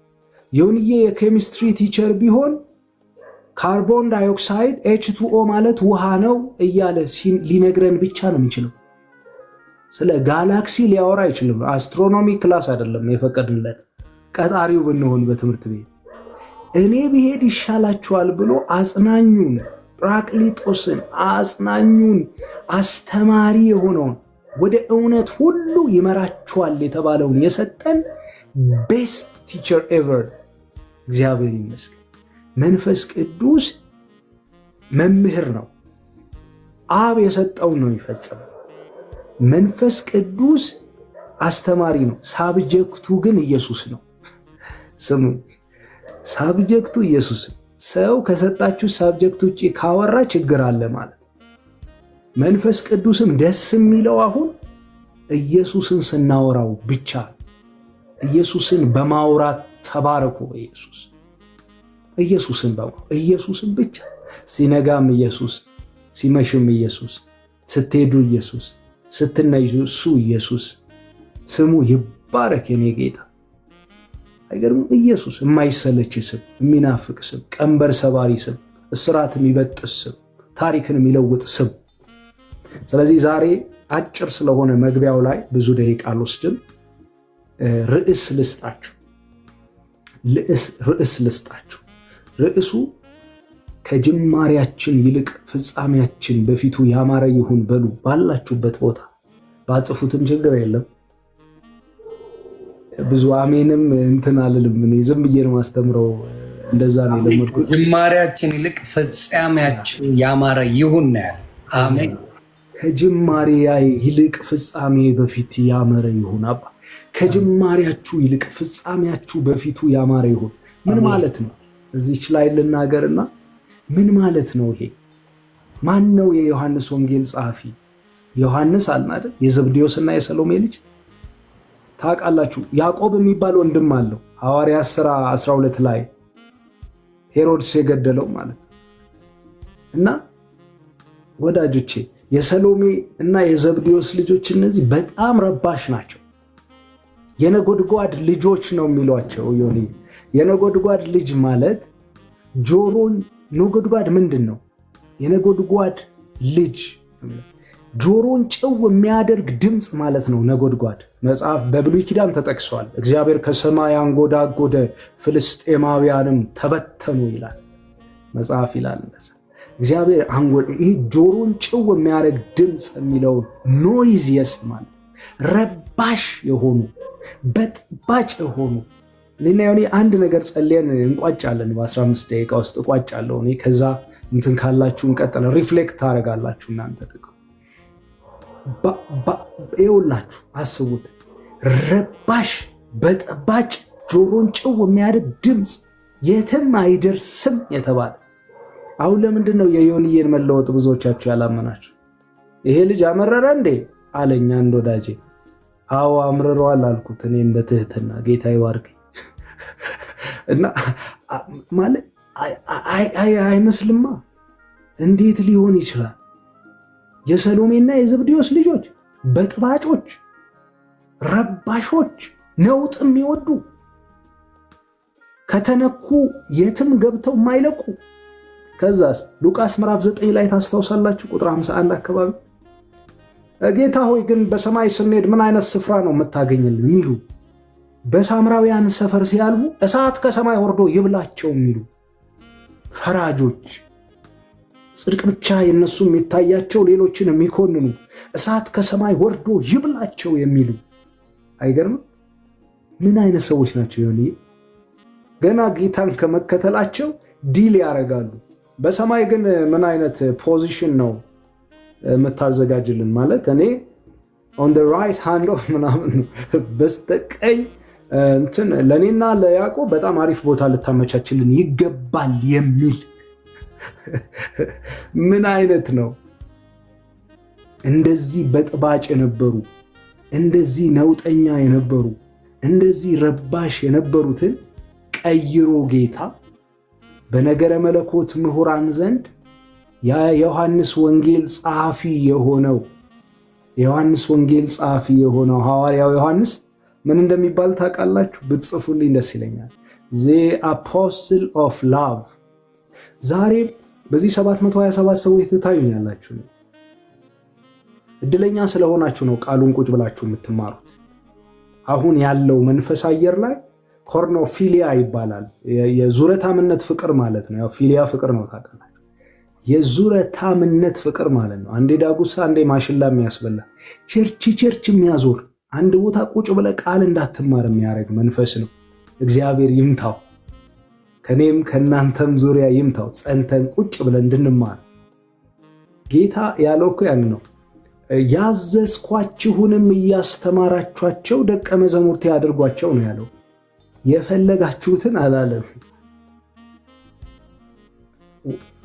የፈለጋችሁትን አላለም። ያዘዝኳችሁን ነው ያለው።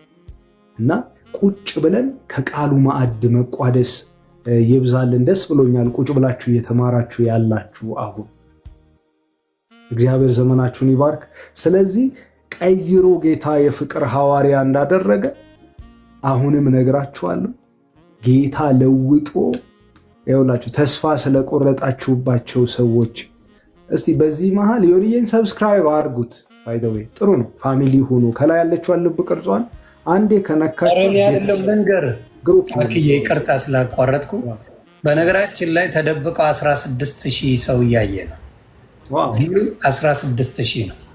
እልክልሃለሁ 16100 ሰው ደስ የሚል ቻችሁም እንግዲህ እድለኞች ናችሁ አሉ። ከውጭ እንተዋወቅ ነው ከኔ ጋር እንተዋወቅ። ግሩፕ ስትሆኑ ጥሩ ነው። ሌላ ጊዜም እንድትማሩ ከላይ ያለችዋን አንድ አበባ ነው እኔ ልክላቸዋለሁ። ራሱ ከሌላቸው አንዷን ንኳትና ግሩፕ ሁኑ። ከቃሉ ማዕድ እንድትቋደሱ ነው። ሌላ ምንም አይደለም። እየነካችሁ ከላይ ያለችዋን 30 የምትለዋን ቶሎ ንኳት። ሌላ ጊዜም እንድትማሩ እንደዛ ይሁን። ኧረ ትምህርት ተመችቶናል። እኛ ትምህርቱ ላይ ፎከስ እና ለመሰለ እኔ ከኔ ቤት አይጠፉም። ጥፉም ብትላቸው መጥፋት አይችሉም። ቢፈልጉ አሁን ለምን መሰለ እንዲህ ምን ታደርጋላችሁ እየተባለ በውስጥ ይጻፍላቸዋል። ደርሶኛል። ስለዚህ ከውጭ ሆነው እያዩ ነው። አማራጭ የላቸውም። ለምን ይረገጣሉ? ስድብ አለ፣ ብዙ ነገር አለ እና ከውጭ ሆነው እያዩ ስለሆነ ጌታ ምስክሬ ነው የምልህ። አሁን ራሱ ይኸውልህ 16200 ሰው እያየ ነው ቪዩ ይለኛል። ራሱ ነው የምልህ። በጣም አለ። እቺ ቁጥሯን ተዋት። እቺ ቁጥሯን የሚገርምህ እኔ ወንድምህ 12 ሰዎች ካሉ ደስ ብሎኝ አስተምራለሁ። የዓለም ቤዛ የሆነ ጌታ ኢየሱስ እኮ 12 ሰው ላይ ብቻ ነው የሰራው። we are not in the love of crowd 12 ላይ ከሰራን ታሪክ ነው የሚለወጠው። አሁን ዮኒን ይነካውና ጌታ መንፈስ ቅዱስ እንደሱ አይነት 12 ያስነሳል በስሩ። ከዛ በቃ ዓለም ትንቀጠቀጣለች። ሌላ እግዚአብሔር በጣም የብዙ ምናምን ፍቅር የለውም። ለዛ ነው 12 ሰው ላይ ሰርቶ የሄደው። ሚኒ ፋሚሊ ያምናል። እና እንድትማሩም ነው ግሩፑን ጆይን ያርጉ ያልኳችሁ። ጌታ ኢየሱስ ይባርካችሁ። ስለዚህ የዮሐንስ ወንጌልን ጀምረናል ማለት ነው። በደንብ ዘና እያልን ወጣ እያልን ገባ እያልን ነው የምንማረው። ጥሩ ነው። አርቲስቲክ ነገር ወዳለው ነው። ያው ስክሪፕት ራይተርም ስለሆንኩ ደስ ይለኛል እንደዛ አይነት ነገር እና ወጣ ገባ እያልን እንቀጥላለን። የዮሐንስ ወንጌል ጸሐፊ ሐዋርያው ዮሐንስን ለውጦ የፍቅር ሐዋርያ ያደረገ ጌታ በጌታ በኢየሱስ ክርስቶስ ስም እጸልያለሁ። አሁን እህቶቻችሁን፣ ወንድሞቻችሁን፣ አባቶቻችሁን፣ እናቶቻችሁን አትለወጥም፣ አይለወጥም፣ ከእንግዲህ እሱ ሰው አይሆንም ብላችሁ ወንድሞቻችሁ ላይ ተስፋ የቆረጣችሁ ከእንግዲህ ሰው አይሆንም፣ ከእንግዲህ አይለወጥም፣ ከእንግዲህ እሱ ምንም አያደርግም ያሏችሁ ብዙ ያሏችሁ ወገኖቼ በጌታ በኢየሱስ ክርስቶስ ስም አሁን ጸልያለሁ። ርቀት የገደባችሁ አረብ ሀገር ሆናችሁ ስለ ወንድሞቻችሁ የምታለቅሱ ስለ ብዙዎች እያነባችሁ ያላችሁ በጌታ በኢየሱስ ክርስቶስ እጸልያለሁ። አሁን ተለወጡ ይባል። የፍቅር ሐዋርያ ያደረገ ጆሮን ጭው የሚያደርገውን ድምፅ ለውጦ የፍቅር ሐዋርያ ያደረገ አፖስትል ያደረገ እግዚአብሔር በጌታ በኢየሱስ የወንድሜን ጉዳይ ብለው ለሚያነቡ ለእህቶቼ እንዲደርስ ጸልያለሁ። የወንድሞቼን የእህቴን ጉዳይ ጌታ ሆይ መች ነው የሚለወጠው? መች ነው የምትለወጠው? ኧረ እሱማ አይለወጥም፣ ድንጋይ ላይ ውሃ እንደማፍሰስ ነው፣ ኧረ አይለወጡም የተባሉትን ዮኒን የለወጠ ጌታ በጌታ በኢየሱስ ስም እንዲለውጣቸው ጸልያለሁ። በናዝሬቱ ጌታ በኢየሱስ ስም እንዲለውጣቸው ጸልያለሁ። በብዙ በስካር በመጠጥ ሱስ ውስጥ ያሉ በብዙ እየተንገዳገዱ ቱቦ ውስጥ እየወደቁ እየበለዘ ፊታቸው በብዙ ተስፋ የቆረጣችሁበት አትለወጥም አይለወጥም ያላችኋል። ጅማሬው ምንም ቢሆንም ፍጻሜው ያማረ እንዲሆን ጸልያለሁ። አባቶቻችሁ ጉዳይ ያስነባችሁ ያለ አባቶቻችሁን ይቀይር መንፈስ ቅዱስ። ይሄ ዲስታንስ ቤሪየር የማይሆንበት ርቀት የማይገድበው ገሊላ ላይ ሆኖ ቅፍርናሆም ላይ የሚፈውሰውን ኢየሱስን ነውና የምናመልከው። በጌታ በኢየሱስ ስም በኤዥያ ቢሆን በአውሮፓ ቢሆን በአሜሪካ ቢሆን በአፍሪካ ሀገራት ቢሆን በኢትዮጵያ ቢሆን በክፍለ ሀገራት ቢሆን አይለወጥም የተባሉ ቤተሰቦቻችሁን የሚለውጥ እጅ አሁን ያገኛቸው። በኢየሱስ በሱሳሱስ የተጠመዱ በሌብነት የተጠመዱ በብዙ አይነት የሥጋ ሥራ የተተበተቡ በጌታ በኢየሱስ ስም ትብታብን ሁሉ ቆርጦ መጣል በሚችል እንደ ሌላ ሰው ማድረግ በሚችል በኢየሱስ ክርስቶስ ስም ጸልያለሁ። የቂስን ልጅ ሳኦልን ምን ነካው አሉ። ምን ነካው አሉ። አህያ ፍለጋ ነበር የወጣው። አሁን ደግሞ ትንቢት ይናገራል። በኢየሱስ ክርስቶስ ስም እንደ ሌላ ሰው እንድትሆኑ ጸልያለሁ። የምትሳደቡ አንድ ሳሚ የሚባል ወዳጄ በጣም ቅርቤ ስለሆነ በጠራው እሱም ሲመሰክር ስለሰማው በስድብ ይቸገር ነበር። ይሁንዬ አንዳንድ ሰዎች ስድብ ይቸግራቸዋል፣ ድንገት ያመልጣቸዋል። በቃ ያው የሚያመልጥ ያመልጣል ታውቃላችሁ። እና ልክ እንደዛ ስድብ ያመልጣቸዋል ድንገት። እና በአንዳንድ የኢትዮጵያ አካባቢዎች ደግሞ ስድብ ኖርማል ሆኗል እና ድንገት ያመልጣቸዋል። በጣም ነው የሚሳደበው። ድንገት አክዬ በጣም ይቅርታ አንተ ፊት ተሳደብኩ ይለኛል። ኖ እግዚአብሔር ፊት እኮ እየተሳደብክ ነው። እኔ ፊት መሳደብ ምን ይገርማል?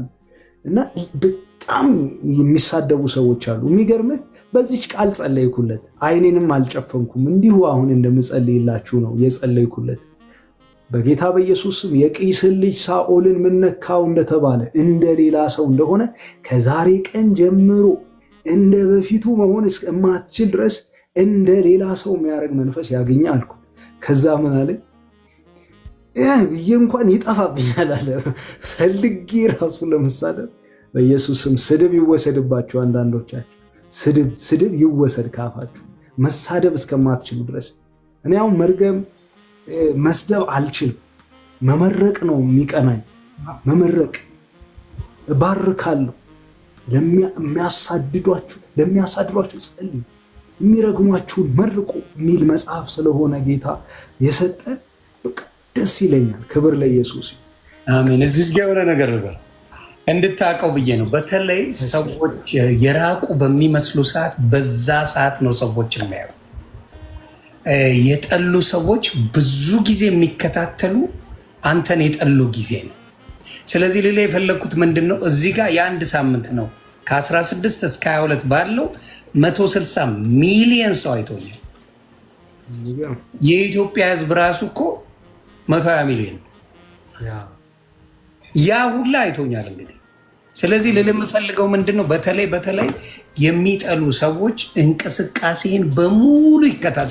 ወዳጆች እንዲያውም ብዙ ጊዜ አያው አኪያውን የሚፈልጉ ሰዎች ስልክ ደውለው ነው የሚያወሩ እንጂ ከውሪ ጋየን ምናምን አይሉ። ስልክ ላይ ደውለው ይሄ አኬ ምንድን ነው ብለው ነው የሚሰሙህ እንጂ ወንጌልን ራሱ ብዙ አይሰሙት። ወዳጆች ጓደኞች የሆኑ ስለዚህ በተለይ ጠላቶች ሲበዙ በጣም ቪው በጣም ነገር ምን እየሆነ ሄዳል እየጠነከረ እንደሚሄድ እንድታየው ነው። ስለዚህ የራቁ መስለው በጣም በአንድ ሳምንት I never had it before በአንድ ሳምንት 160 ሚሊዮን ሰው እንዳየ እንድታይልኝ ብዬ ነው። እና አለ በጣም ብዙ ሰው በዚህ ሰዓት ነው ሞር ሰው እያየ እየተከታተለ ያለ። ብር ከበልልኝ እሱን ልንገር ብዬ ነው። አሜን። ክብር ለኢየሱስ ይሁን። ጌታ መልካም ነው። ዮንዬ ይኸውላችሁ አሁን እያላችሁ ያለው ያዩትና እየተደረሱ ያሉትን በወንጌል ለማሳወቅ እንጂ 12 ሰውን ቢሆን እኛ እንቀጥላለን። ምንም የሚያቆመን የለም። ለምን ኢየሱስን አጅቦ የተከተለው ህዝብ እኮ ጠፍቷል እኮ። ሆሳና ለአርያም ብሎ ነገሩን አንጥፎ የተከተለው አንድ በጣም የሚገርመኝ ግጥም አለ። ዮንዬ የድሮ መዝሙር ነው። ልበልልህ ግጥሙን ምን ይላል መሰለ? እንጀራ የበላ ፈውስ የተቀበለ ፀሐይ ቆልቆል ሲል አንድ እንኳን የታለ የሰው አለኝታነት ዘለቄታ የለው በሆሳና ማግስት ስቀለው። አይገርም? በሆሳና ማግስት እኮ ነው። ትላንት ሆሳና ለአርያም ያለ ሁሉ በንጋታው ስቀለው ይላል። እግዚአብሔር ይመስገን። የኛ ሀብታችን ትምክታችን ኢየሱስ ነው። ስሙ ይባረክና ከውጭም ሆናችሁ የምትሰሙን እኛ ከፍቅር በቀር ዳይል እንወዳችኋለን፣ የምትሰድቡንም እንወዳችኋለን። ዘመናችሁ ይባረክ። ኤኒዌይስ ለዛሬው 1-2 ነጥብ ልጨምርና አንድ ቃል አካፍዬ ቋጫለሁ። አጭር ቃል ነው፣ 5 ደቂቃ ነው የምወስደው። የዮሐንስ ወንጌል ዋናው ትኩረቱ ኢየሱስ እንደሆነ አውርተናል። ኔክስትም እግዚአብሔር ቢፈቅድ ስንገባ ስለ ኢየሱስ ነው የምናወራው። ሌላ ርዕስ የለንም። ድኩማንና የስነ አፈታት ኒውማቶሎጂ፣ ክርስቶሎጂ እና ሄርመነቲክስ ጠፍቶን አይደለም። እኔ ኦልሞስት ከ9 ዓመት በላይ አስተምሬያለሁ ነገረ መለኮትንም ቢሆን ግን እሱኛው አይደለም። እኔ በጣም የሚገርመኝ መንፈስ ቅዱስ ነው። ስሙ ይባረክ። ቴዎሎጂ ማስቀመጫውን ነው ጣባውን ነው የሚሰራላችሁ። ክትፎን የሚሰጣችሁ መንፈስ ቅዱስ። ስለዚህ በደንብ ስሙኝ። ክትፎን ብሉ።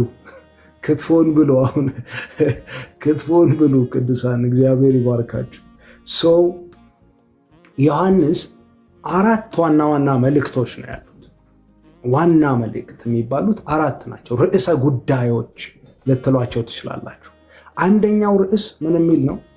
ኢየሱስ ክርስቶስ የሕያው የእግዚአብሔር ልጅ የሚል ነው። ኢየሱስ ክርስቶስ የሕያው የእግዚአብሔር ልጅ የሚል ነው። የኢየሱስ ልጅነት ምን አይነት እናየዋለን ቀጣይ። ግን ኢየሱስ የሕያው የእግዚአብሔር ልጅ የሚል ነው። ሁለተኛው ማመን የሚል ነው። በማ የእግዚአብሔር ልጅ በሆነው በኢየሱስ ክርስቶስ ማመን። ሶስተኛው የዘላለም ሕይወት። እንዴት? የእግዚአብሔር ልጅ በሆነው በኢየሱስ ክርስቶስ በማመን የዘላለም ሕይወት ማግኘት። 4ኛው ዮሐንስ ወንጌል ምዕራፍ 11 ቁጥር 25 ላይ ያለው ትንሣኤና ሕይወት እኔ ነኝ፣ የሚያምንብኝ ቢሞት እንኳን ሕያው ይሆናል የሚል ትንሣኤና ሕይወት እኔ ነኝ፣ የሚያምንብኝ ቢሞት እንኳን ምን ይላል? ሕያው ይሆናል። ስለዚህ አንደኛውን ኔክስት እናያለን፣ ግን የሚጠቀልል ሶስቱን ልጠቅልልና ልጨርስ ዛሬ። ዮሐንስ ወንጌል ምዕራፍ 3 ቁጥር 16 በጣም ትልቁ ነው። ትልቁ ግሬት ጎስፕል ሜሴጅ ከሚባሉት መካከል ነው። በልጁ የሚያምን የዘላለም ሕይወት እንዲኖረው እንጂ እንዳይጠፋ እግዚአብሔር አንድያ ልጁን እስኪሰጥ ድረስ ዓለሙን እንዲሁ ወዷልና። እዚህ ውስጥ ሶስቱን መልእክቶች ታገኛላችሁ። ዮሐንስ ወንጌል ምዕራፍ 3 ቁጥር 16 ላይ የዮሐንስ ወንጌል ጠቅላላውን ነው ያልኳችሁ። ጠቅላላ የዮሐንስ ወንጌልን መልእክት ሶስቱን ታገኛላችሁ።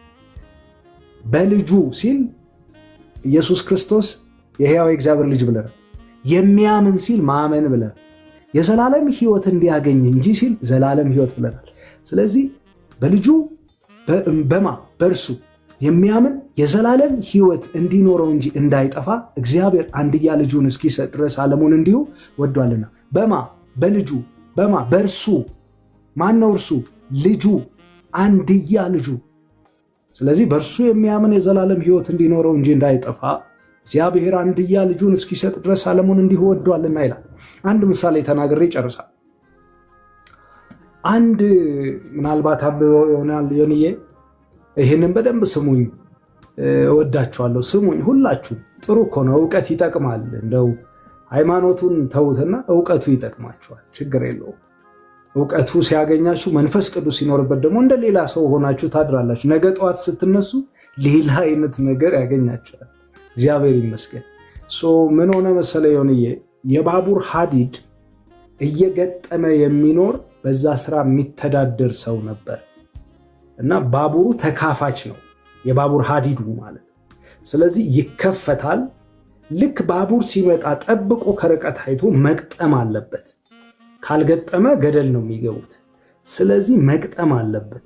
እንደዛ የሚያደርግ ሰው ጊሮች አሉ፣ እንዲህ የሚያሽከረክራቸው ጊሮች ታውቃላችሁ፣ በጣም ከባባድ ጥርስ ያላቸው እና ድንገት ሲመለከት በአንድ ቀን ድንገት ሲመለከት ወደ 180 ምናምን የሚሆኑ ሰዎች የጫነ ባቡር በጣም በፍጥነት ይመጣል። እሱ ደግሞ ሀዲዱን አልገጠመውም ነበር አባትየው። ከዛ ቶሎ ሊገጥመው ሲያይ ጊሩ መካከል እነዛ ጥርሶች መካከል ልጁ ነበር። ዮንዬ አንድ ልጅ ነው ያለው። ልጁ እዛ ጥርሶች መካከል ነበር። ስለዚህ መቶ ምናምን ሰዎችን ለማዳን ልጁ ላይ መጨከን ነበረበት። ወይ እነዛ ይጥፉ ብሎ መወሰን አለበት፣ ወይ ደግሞ ልጁ ላይ መጨከን አለበት። በእርሱ የሚያምን የዘላለም ሕይወት እንዲኖረው እንጂ እንዳይጠፋ እግዚአብሔር አንድያ ልጁን እስኪሰጥ ድረስ ዓለሙን እንዲሁ ወዷልና። ጊሩ መካከል ልጁን፣ አንድ ልጁ ነው፣ ወንድ ልጁን አንድያ ልጁን እስኪሰጥ ድረስ ዓለሙን እንዲሁ ወዷልና። አንድያ ልጁን ያ የሀዲድ እንትን የሚል ሰው የሚያስተባብር ሰው እየገጠመ የሚኖር ሰው ልጁን ቅርጥፍጥፍ አድርጎ እያሽከረከረው ልጁ ላይ ጨከነበት። ከዛ 180 ምናምኑ እየተዝናኑ አለፉ። የተከፈለላቸውን ግን አላወቁም ነበር። የተከፈለላቸውን አላወቁም ነበር። እግዚአብሔር የልቦናችሁን አይኖች ያብራ። አንዳንዴ ሰውሮታል ነው የሚለው። ከጠቢባን የሰወረውን እኮ ለምናምንቴዎች ነው የገለጠ። ለማን ጠቅም ለኛ፣ ከሁላችሁ ለማንስ ለኔ። አይገርምም?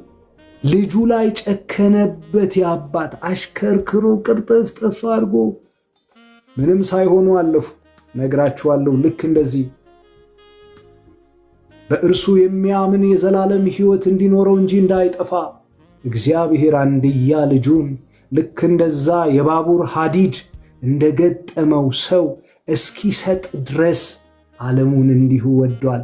ምናልባት አልገባችሁ ይሆናል። ሲበራላችሁ ነው የሚገባችሁ። ስለዚህ እግዚአብሔር ዘመናችሁን ይባርክ። እንቀጥላለን። የዮሐንስ ወንጌል ዋና ዓላማው ምንድን ነው? ቤዚክ ኦብጀክቲቭ የሚለውን ጀምረን ደግሞ በቀጣይ ክፍል እንቀጥላለን። ዮንዬ አመሰግናለሁ ይሄ እድል ስለደረሰኝ። በንግግሬ መሃል ምናልባት ልፍ ብዬ ከሆነ ይቅርታ። አረው በስማ አንተ እንደዛ ካልከኛ ምን እንበል? ማጣ ሲዘን እንጂ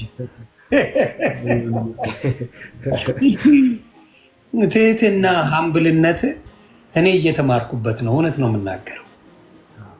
እኔ ዩዥዋሊ እንደዚህ አይነት ሰዎች በጣም አክባሪ ነኝ ከልብ እና ትህትና ሀምብልነት አቃል ዶክተር ራሱ ተብለ እንድትጠራ የማትፈልግ ሰው አንዳንዱ ገና ድሮፕ አውት አድርጎ ዶክተር በሉኝ የሚል ስንት አለ መሰለ።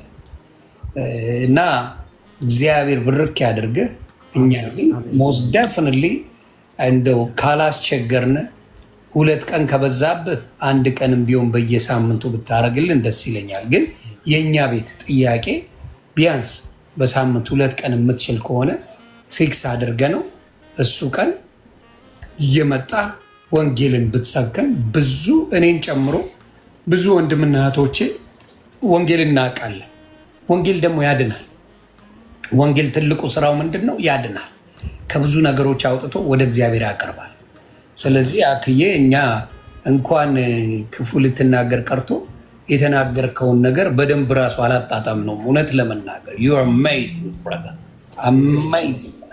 እግዚአብሔር በጣም የወደደ በጣም የፈለገ እና መልካም ነገር ያለ ስለሆንክ በጣም እንወዳለን። ስለዚህ እንደው አንተ በአንተ ፈቃድ፣ ምክንያቱም ፈቃድ ከአንተ ነው የምጠይቀው፣ መች ቀኖች ይመቸዋል አንተ አቬለብል የሚሆኑ ቀኖች አንዳንድ ሰዓት ቢሆን አጠር አድርገን 1 ሰዓት ወንጌል የምንማርበት በሳምንት እንደው ብትችል 2 ቀን ብታደርግልን ደስታችንን አንችለው እና መጽሐፍ ቅዱስ ማንም ማወቁ ወንጌል ማወቁ ሰው ይጠቅመዋል።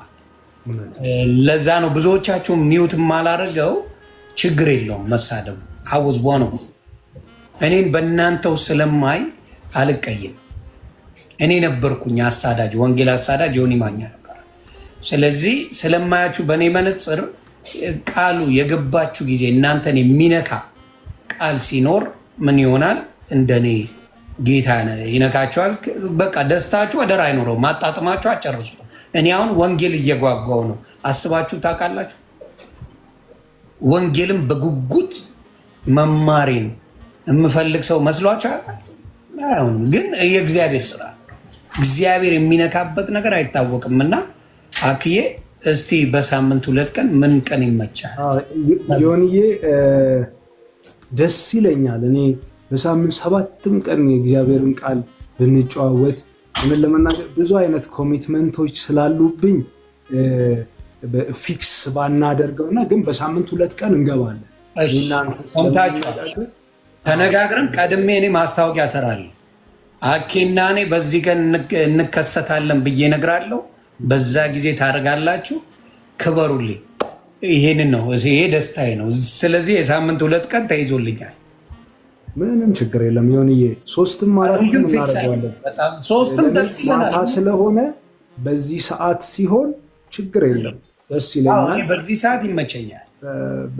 እንደው ኮንቲኒየስሊ 1ዱን ቀን ፊክስ አድርገን እናሳውቃችሁና 2ኛውን ቀን ግን 1ዱን ቀን ወጥ ትምህርት ብንማር 2ኛውን ቀን ደግሞ እኔ አሁን ደስ ይለኛል። ለምን እኛ አንማር?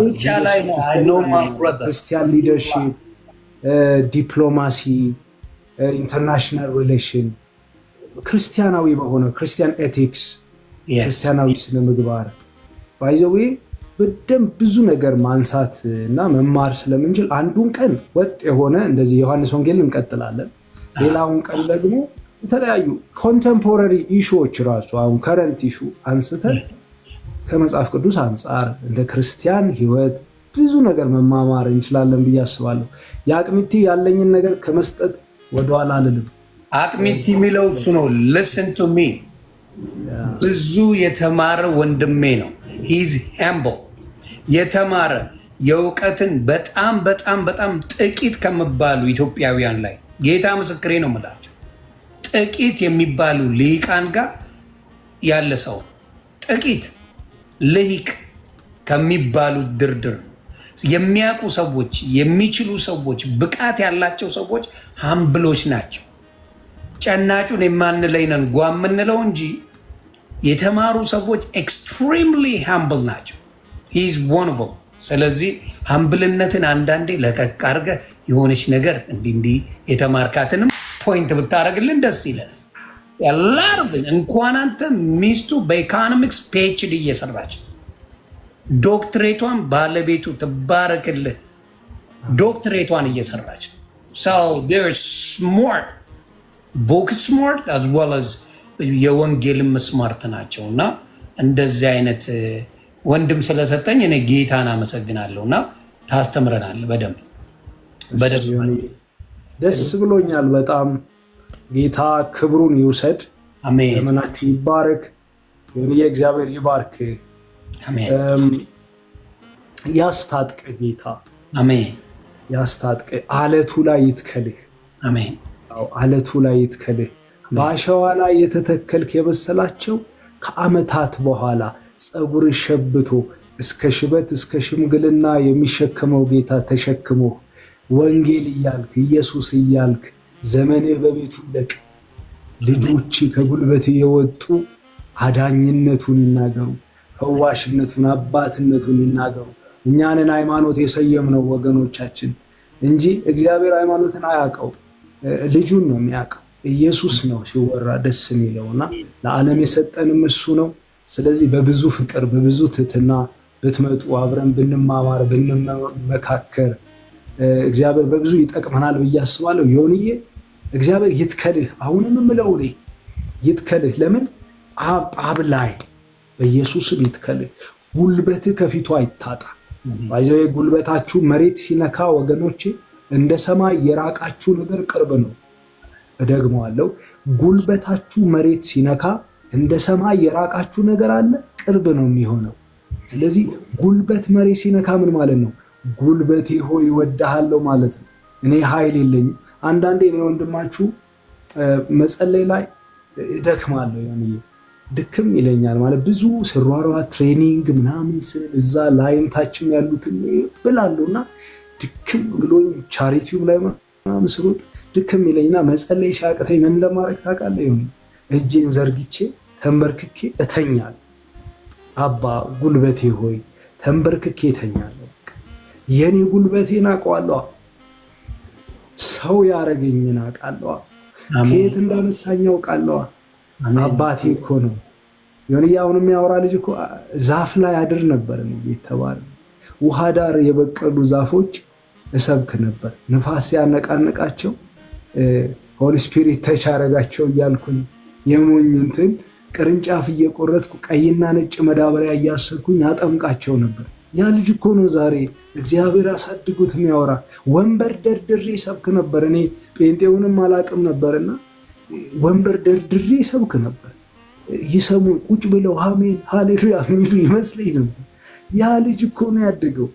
ወነ ወዝ 16 ዓመቴ ላይ ምናልባት ዮኒዬ ሰምተ ይሆናል ስማቸው ቄስ በሊና ሰርካ የሚባሉ ሰው ጋር ወራቡ የሚባል ቦታ ላይ ክሩሴድ አገልግያለሁ። ወነ ወዝ 16 ዓመት ፎቶ ልክላለሁ። የመጀመሪያ ፎቶ ያስቃል። እየባጩ ይባላሉ ባለቤታቸው።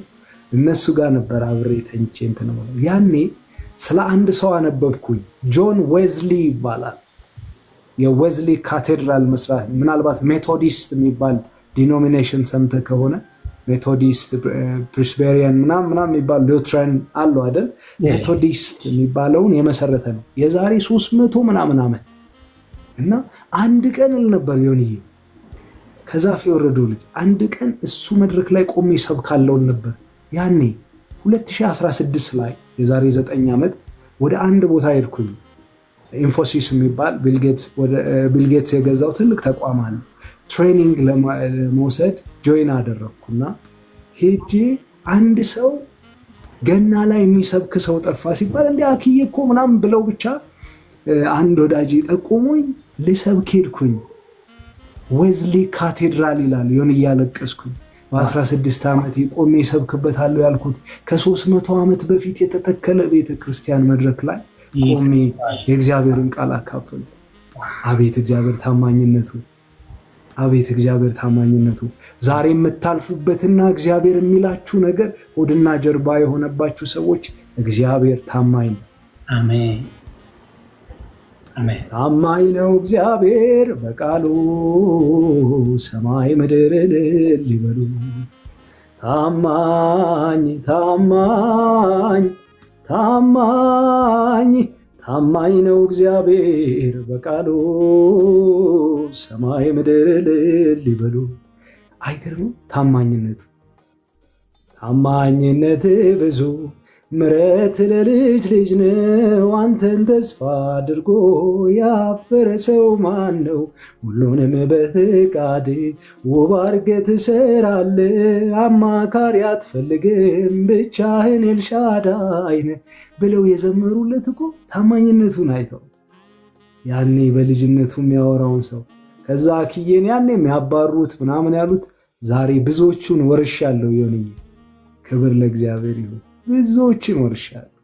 ታማኝ አይደል ጌታ? ስሙ ይባረክ ለዘላለም።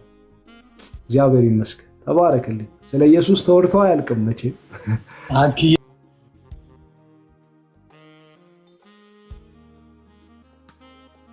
አያልቅም መቼም።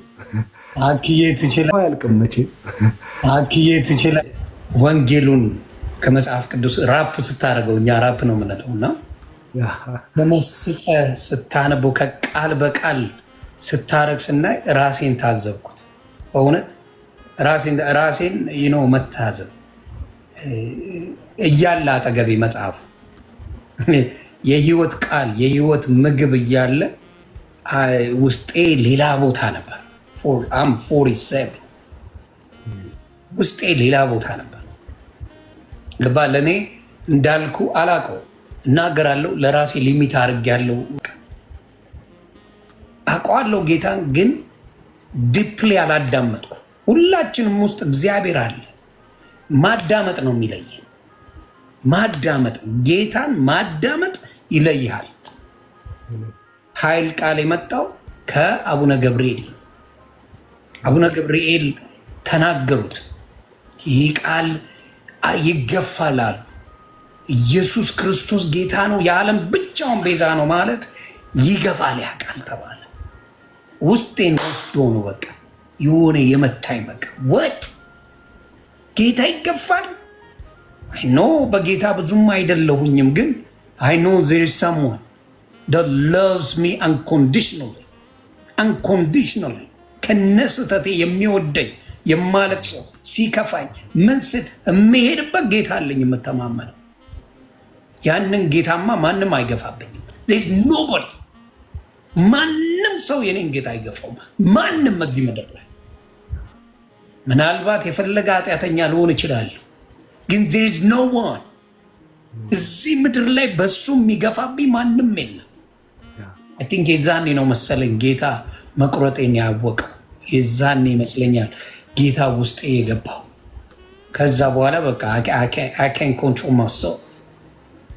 ማንም ሊገፋው የማይችል ለእኔ ታረደውን ለእኔ ዋጋ የከፈለውን ጌታ ማንም ሊገፋው አይችልም። there's nobody እንደሱ ያለ እግዚአብሔር የሰጠው ልጅ የለም። ፍጹም ሰው ፍጹም አምላክ የሆነ የኔ ጌታ ነው ያለ። ማንም አይገፋው። there is nobody ማንም አቻ የለውም። የሚስተካከል አይደለም። ቅድም ያልከው ለአንድ ልጁ 100 ምናምን ሰው ነው አንተ የተደነ 180 ሰው በባቡር ሲመጡ አንድያ ልጁን አይቶት እዛ ውስጥ እንዳይቀረጠፍ ብሎ ነው ያልከው። ዓለምን በሙሉ አስቦ ፐርፌክት የሆነ አንድ ልጁን ነው እሱም በሰጠኝ። ጭራሽ እሱ ይገፋ፣ ሌላውንስ ግፋ። I don't care ግፋ፣ ማንንም I don't care ግፋ የፈለግከው። he can't do that to me። መስቀል ላይ ለእኔ ዋጋ የከፈለውን ግን አትገፋው። it's not gonna happen። ጥንቅር ብሎ ምንም ይቅርብኝ፣ ጌታዬን ግን የሚገፋብኝ የለም። ኃጢአተኛ ልሁን፣ ወራዳ ልሁን፣ ተሳዳቢ ልሁን፣ የፈለግኩት ልሁን፣ but there is nobody ኢየሱስ ጌታዬን የሚገፋብኝን በፍጹም አልቀበለው። it's not gonna happen። ያ ነው ስሜቴን ጌታ ጌታ ሌላ ቦታ ያደርሰኛል፣ ሌላ ብዙ አንበሶች ብዙ ጊፍቶች ይመጣል ነው። ህይወት ነው ይመጣልኝ። ህይወቴን ተርን ፖይንት ነው ጌታ ያደረገውና በአቡነ ገብርኤል ምክንያት የኔ ህይወት ወደ ጌታ ሆንኩ። ጌታን አገኘሁባቸው። ጌታን ለእኔ ተናገሩ።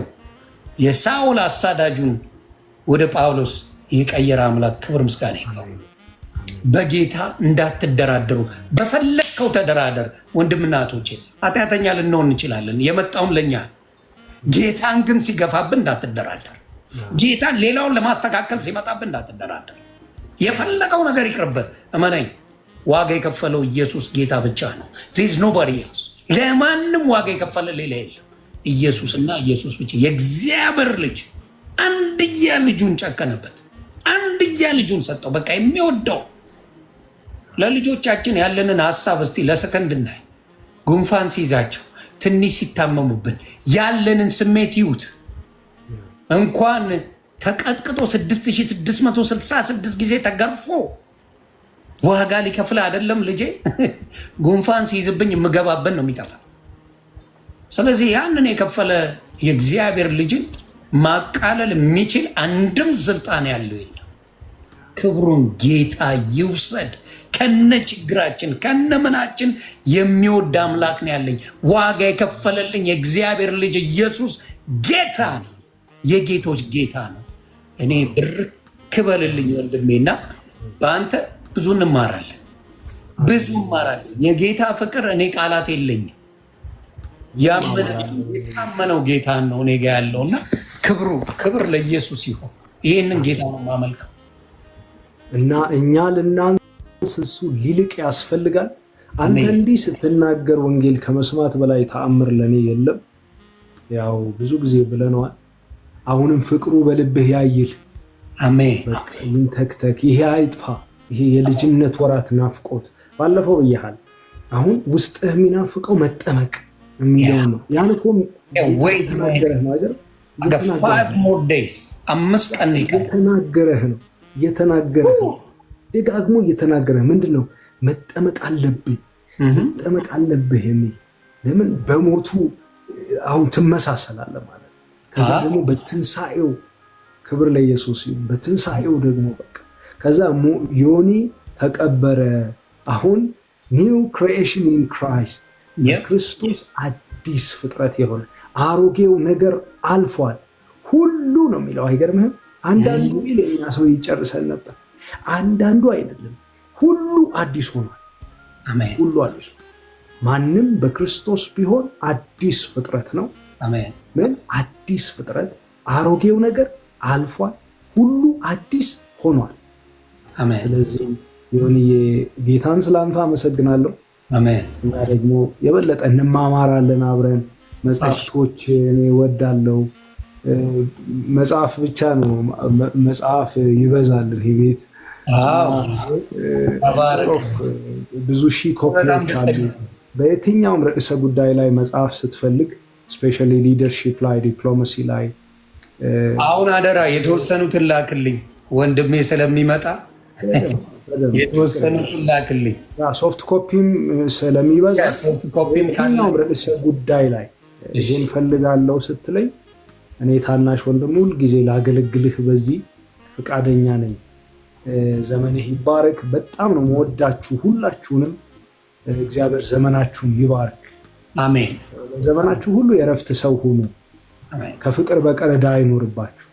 ተባረኩልኝ። አሜን። ብርክ በልልኝ። አዳር ይሁንልኝ። ዮኒዬ መልካም ጊዜ። እናንተ ጋር ገና ነው፣ እኛ ጋር አዳር ነው። እናንተ ጋር ተባረክልኝ። ተባረክ። መልካም ጊዜ። እግዚአብሔር ይባረክ። እዚህ ውስጥ የነበራችሁ ወንድምና እህቶቼ እጅግ አድርጌ አመሰግናለሁ። ቃሉን ነው የእግዚአብሔር ቃል እውነት ህይወት ይቀይራል፣ ህይወት ይቀይራል። እና አኬ እጅግ የተማረ ሊቅ ነው። ልሂቃን ከሚባሉ ኢትዮጵያ ውስጥ ካሉ በጣት ከሚቆጠሩ ሰዎች መካከል አንዱ ነው።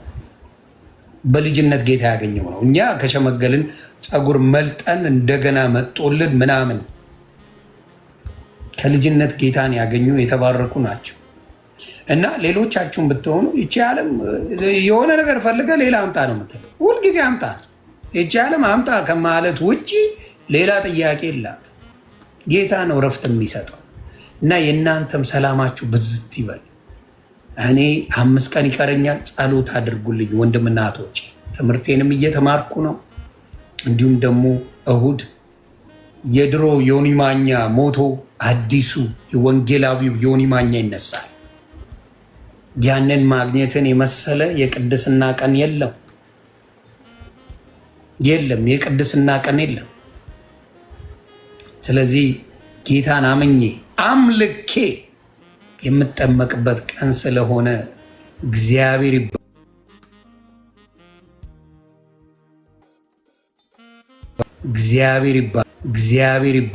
እንዳትረሱት መቼም አለ። ወንድሞቼ እህቶቼ በሙሉ የዛ ቀን ላይቭ ነው የማደርገው። ሁሌ የኔን ነገር የምታውቁት ሁሉን ነገር እንድታዩ፣ በወንጌል እንድትማሩ፣ እንድትባረኩ ሁሌ ጸሎቴ ነው። በምንም እምነት ኑሩ ኢትዮጵያዊ፣ ኤርትራውያን እግዚአብሔር በረከቱን ያብዛላችሁ። በማንም ልምምድ ላይ ሆኑ እግዚአብሔር ይዳብሳችሁ። ሰው ከሚዳብሳችሁ ይልቅ እግዚአብሔር የሚዳብሰው ነገር በረከት አለው፣ ዘላለማዊ በረከት አለውና እሱን ሁሉ ላለው ሰላማችሁ ብዝት ይበልልኝ። መልካም ቀን። መሀል አዲስ አበባ ላይ መኖር በዚህ ልክ ቀሎ አያውቅ። ለኑሮና ለኢንቨስትመንት ተመራጭ በሆነችው መሀል ቡልጋሪያ ላይ ከፍተኛ የዋጋ ቅናሽ የተደረገባቸውና የግንባታ ሂደታቸው 75% የደረሱ ቤቶችን በካሬ በ82,000 ብር ብቻ ለ5 ቀን በሚቆይ ቅናሽ እየተሸጡ ይገኛሉ። ባለ 1 መኝታ 67 ካሬ 5,500,000 ብር ሙሉ ክፍያ፣ 2,700,000 ብር ቅድመ ክፍያ፣ ባለ 3 መኝታ 126 ካሬ 10,300,000 ብር ሙሉ ክፍያ፣ 1 ሚሊዮን ብር ቅድመ ክፍያ፣ ባለ 3 መኝታ 150 ካሬ 12,300,000 ብር ሙሉ ክፍያ፣ 1,200,000 ብር ቅድመ ክፍያ ብቻ እየተሸጡ ይገኛሉ። ይህ የዋጋ ቅናሽ የሚቆየው ለተከታታይ ለ5 ቀናት ብቻ ስለሆነ የዚህ ታሪካዊ ድል ተጠቃሚ ለመሆን በ0911 89 81 65 ይደውሉ። መልካም እድል።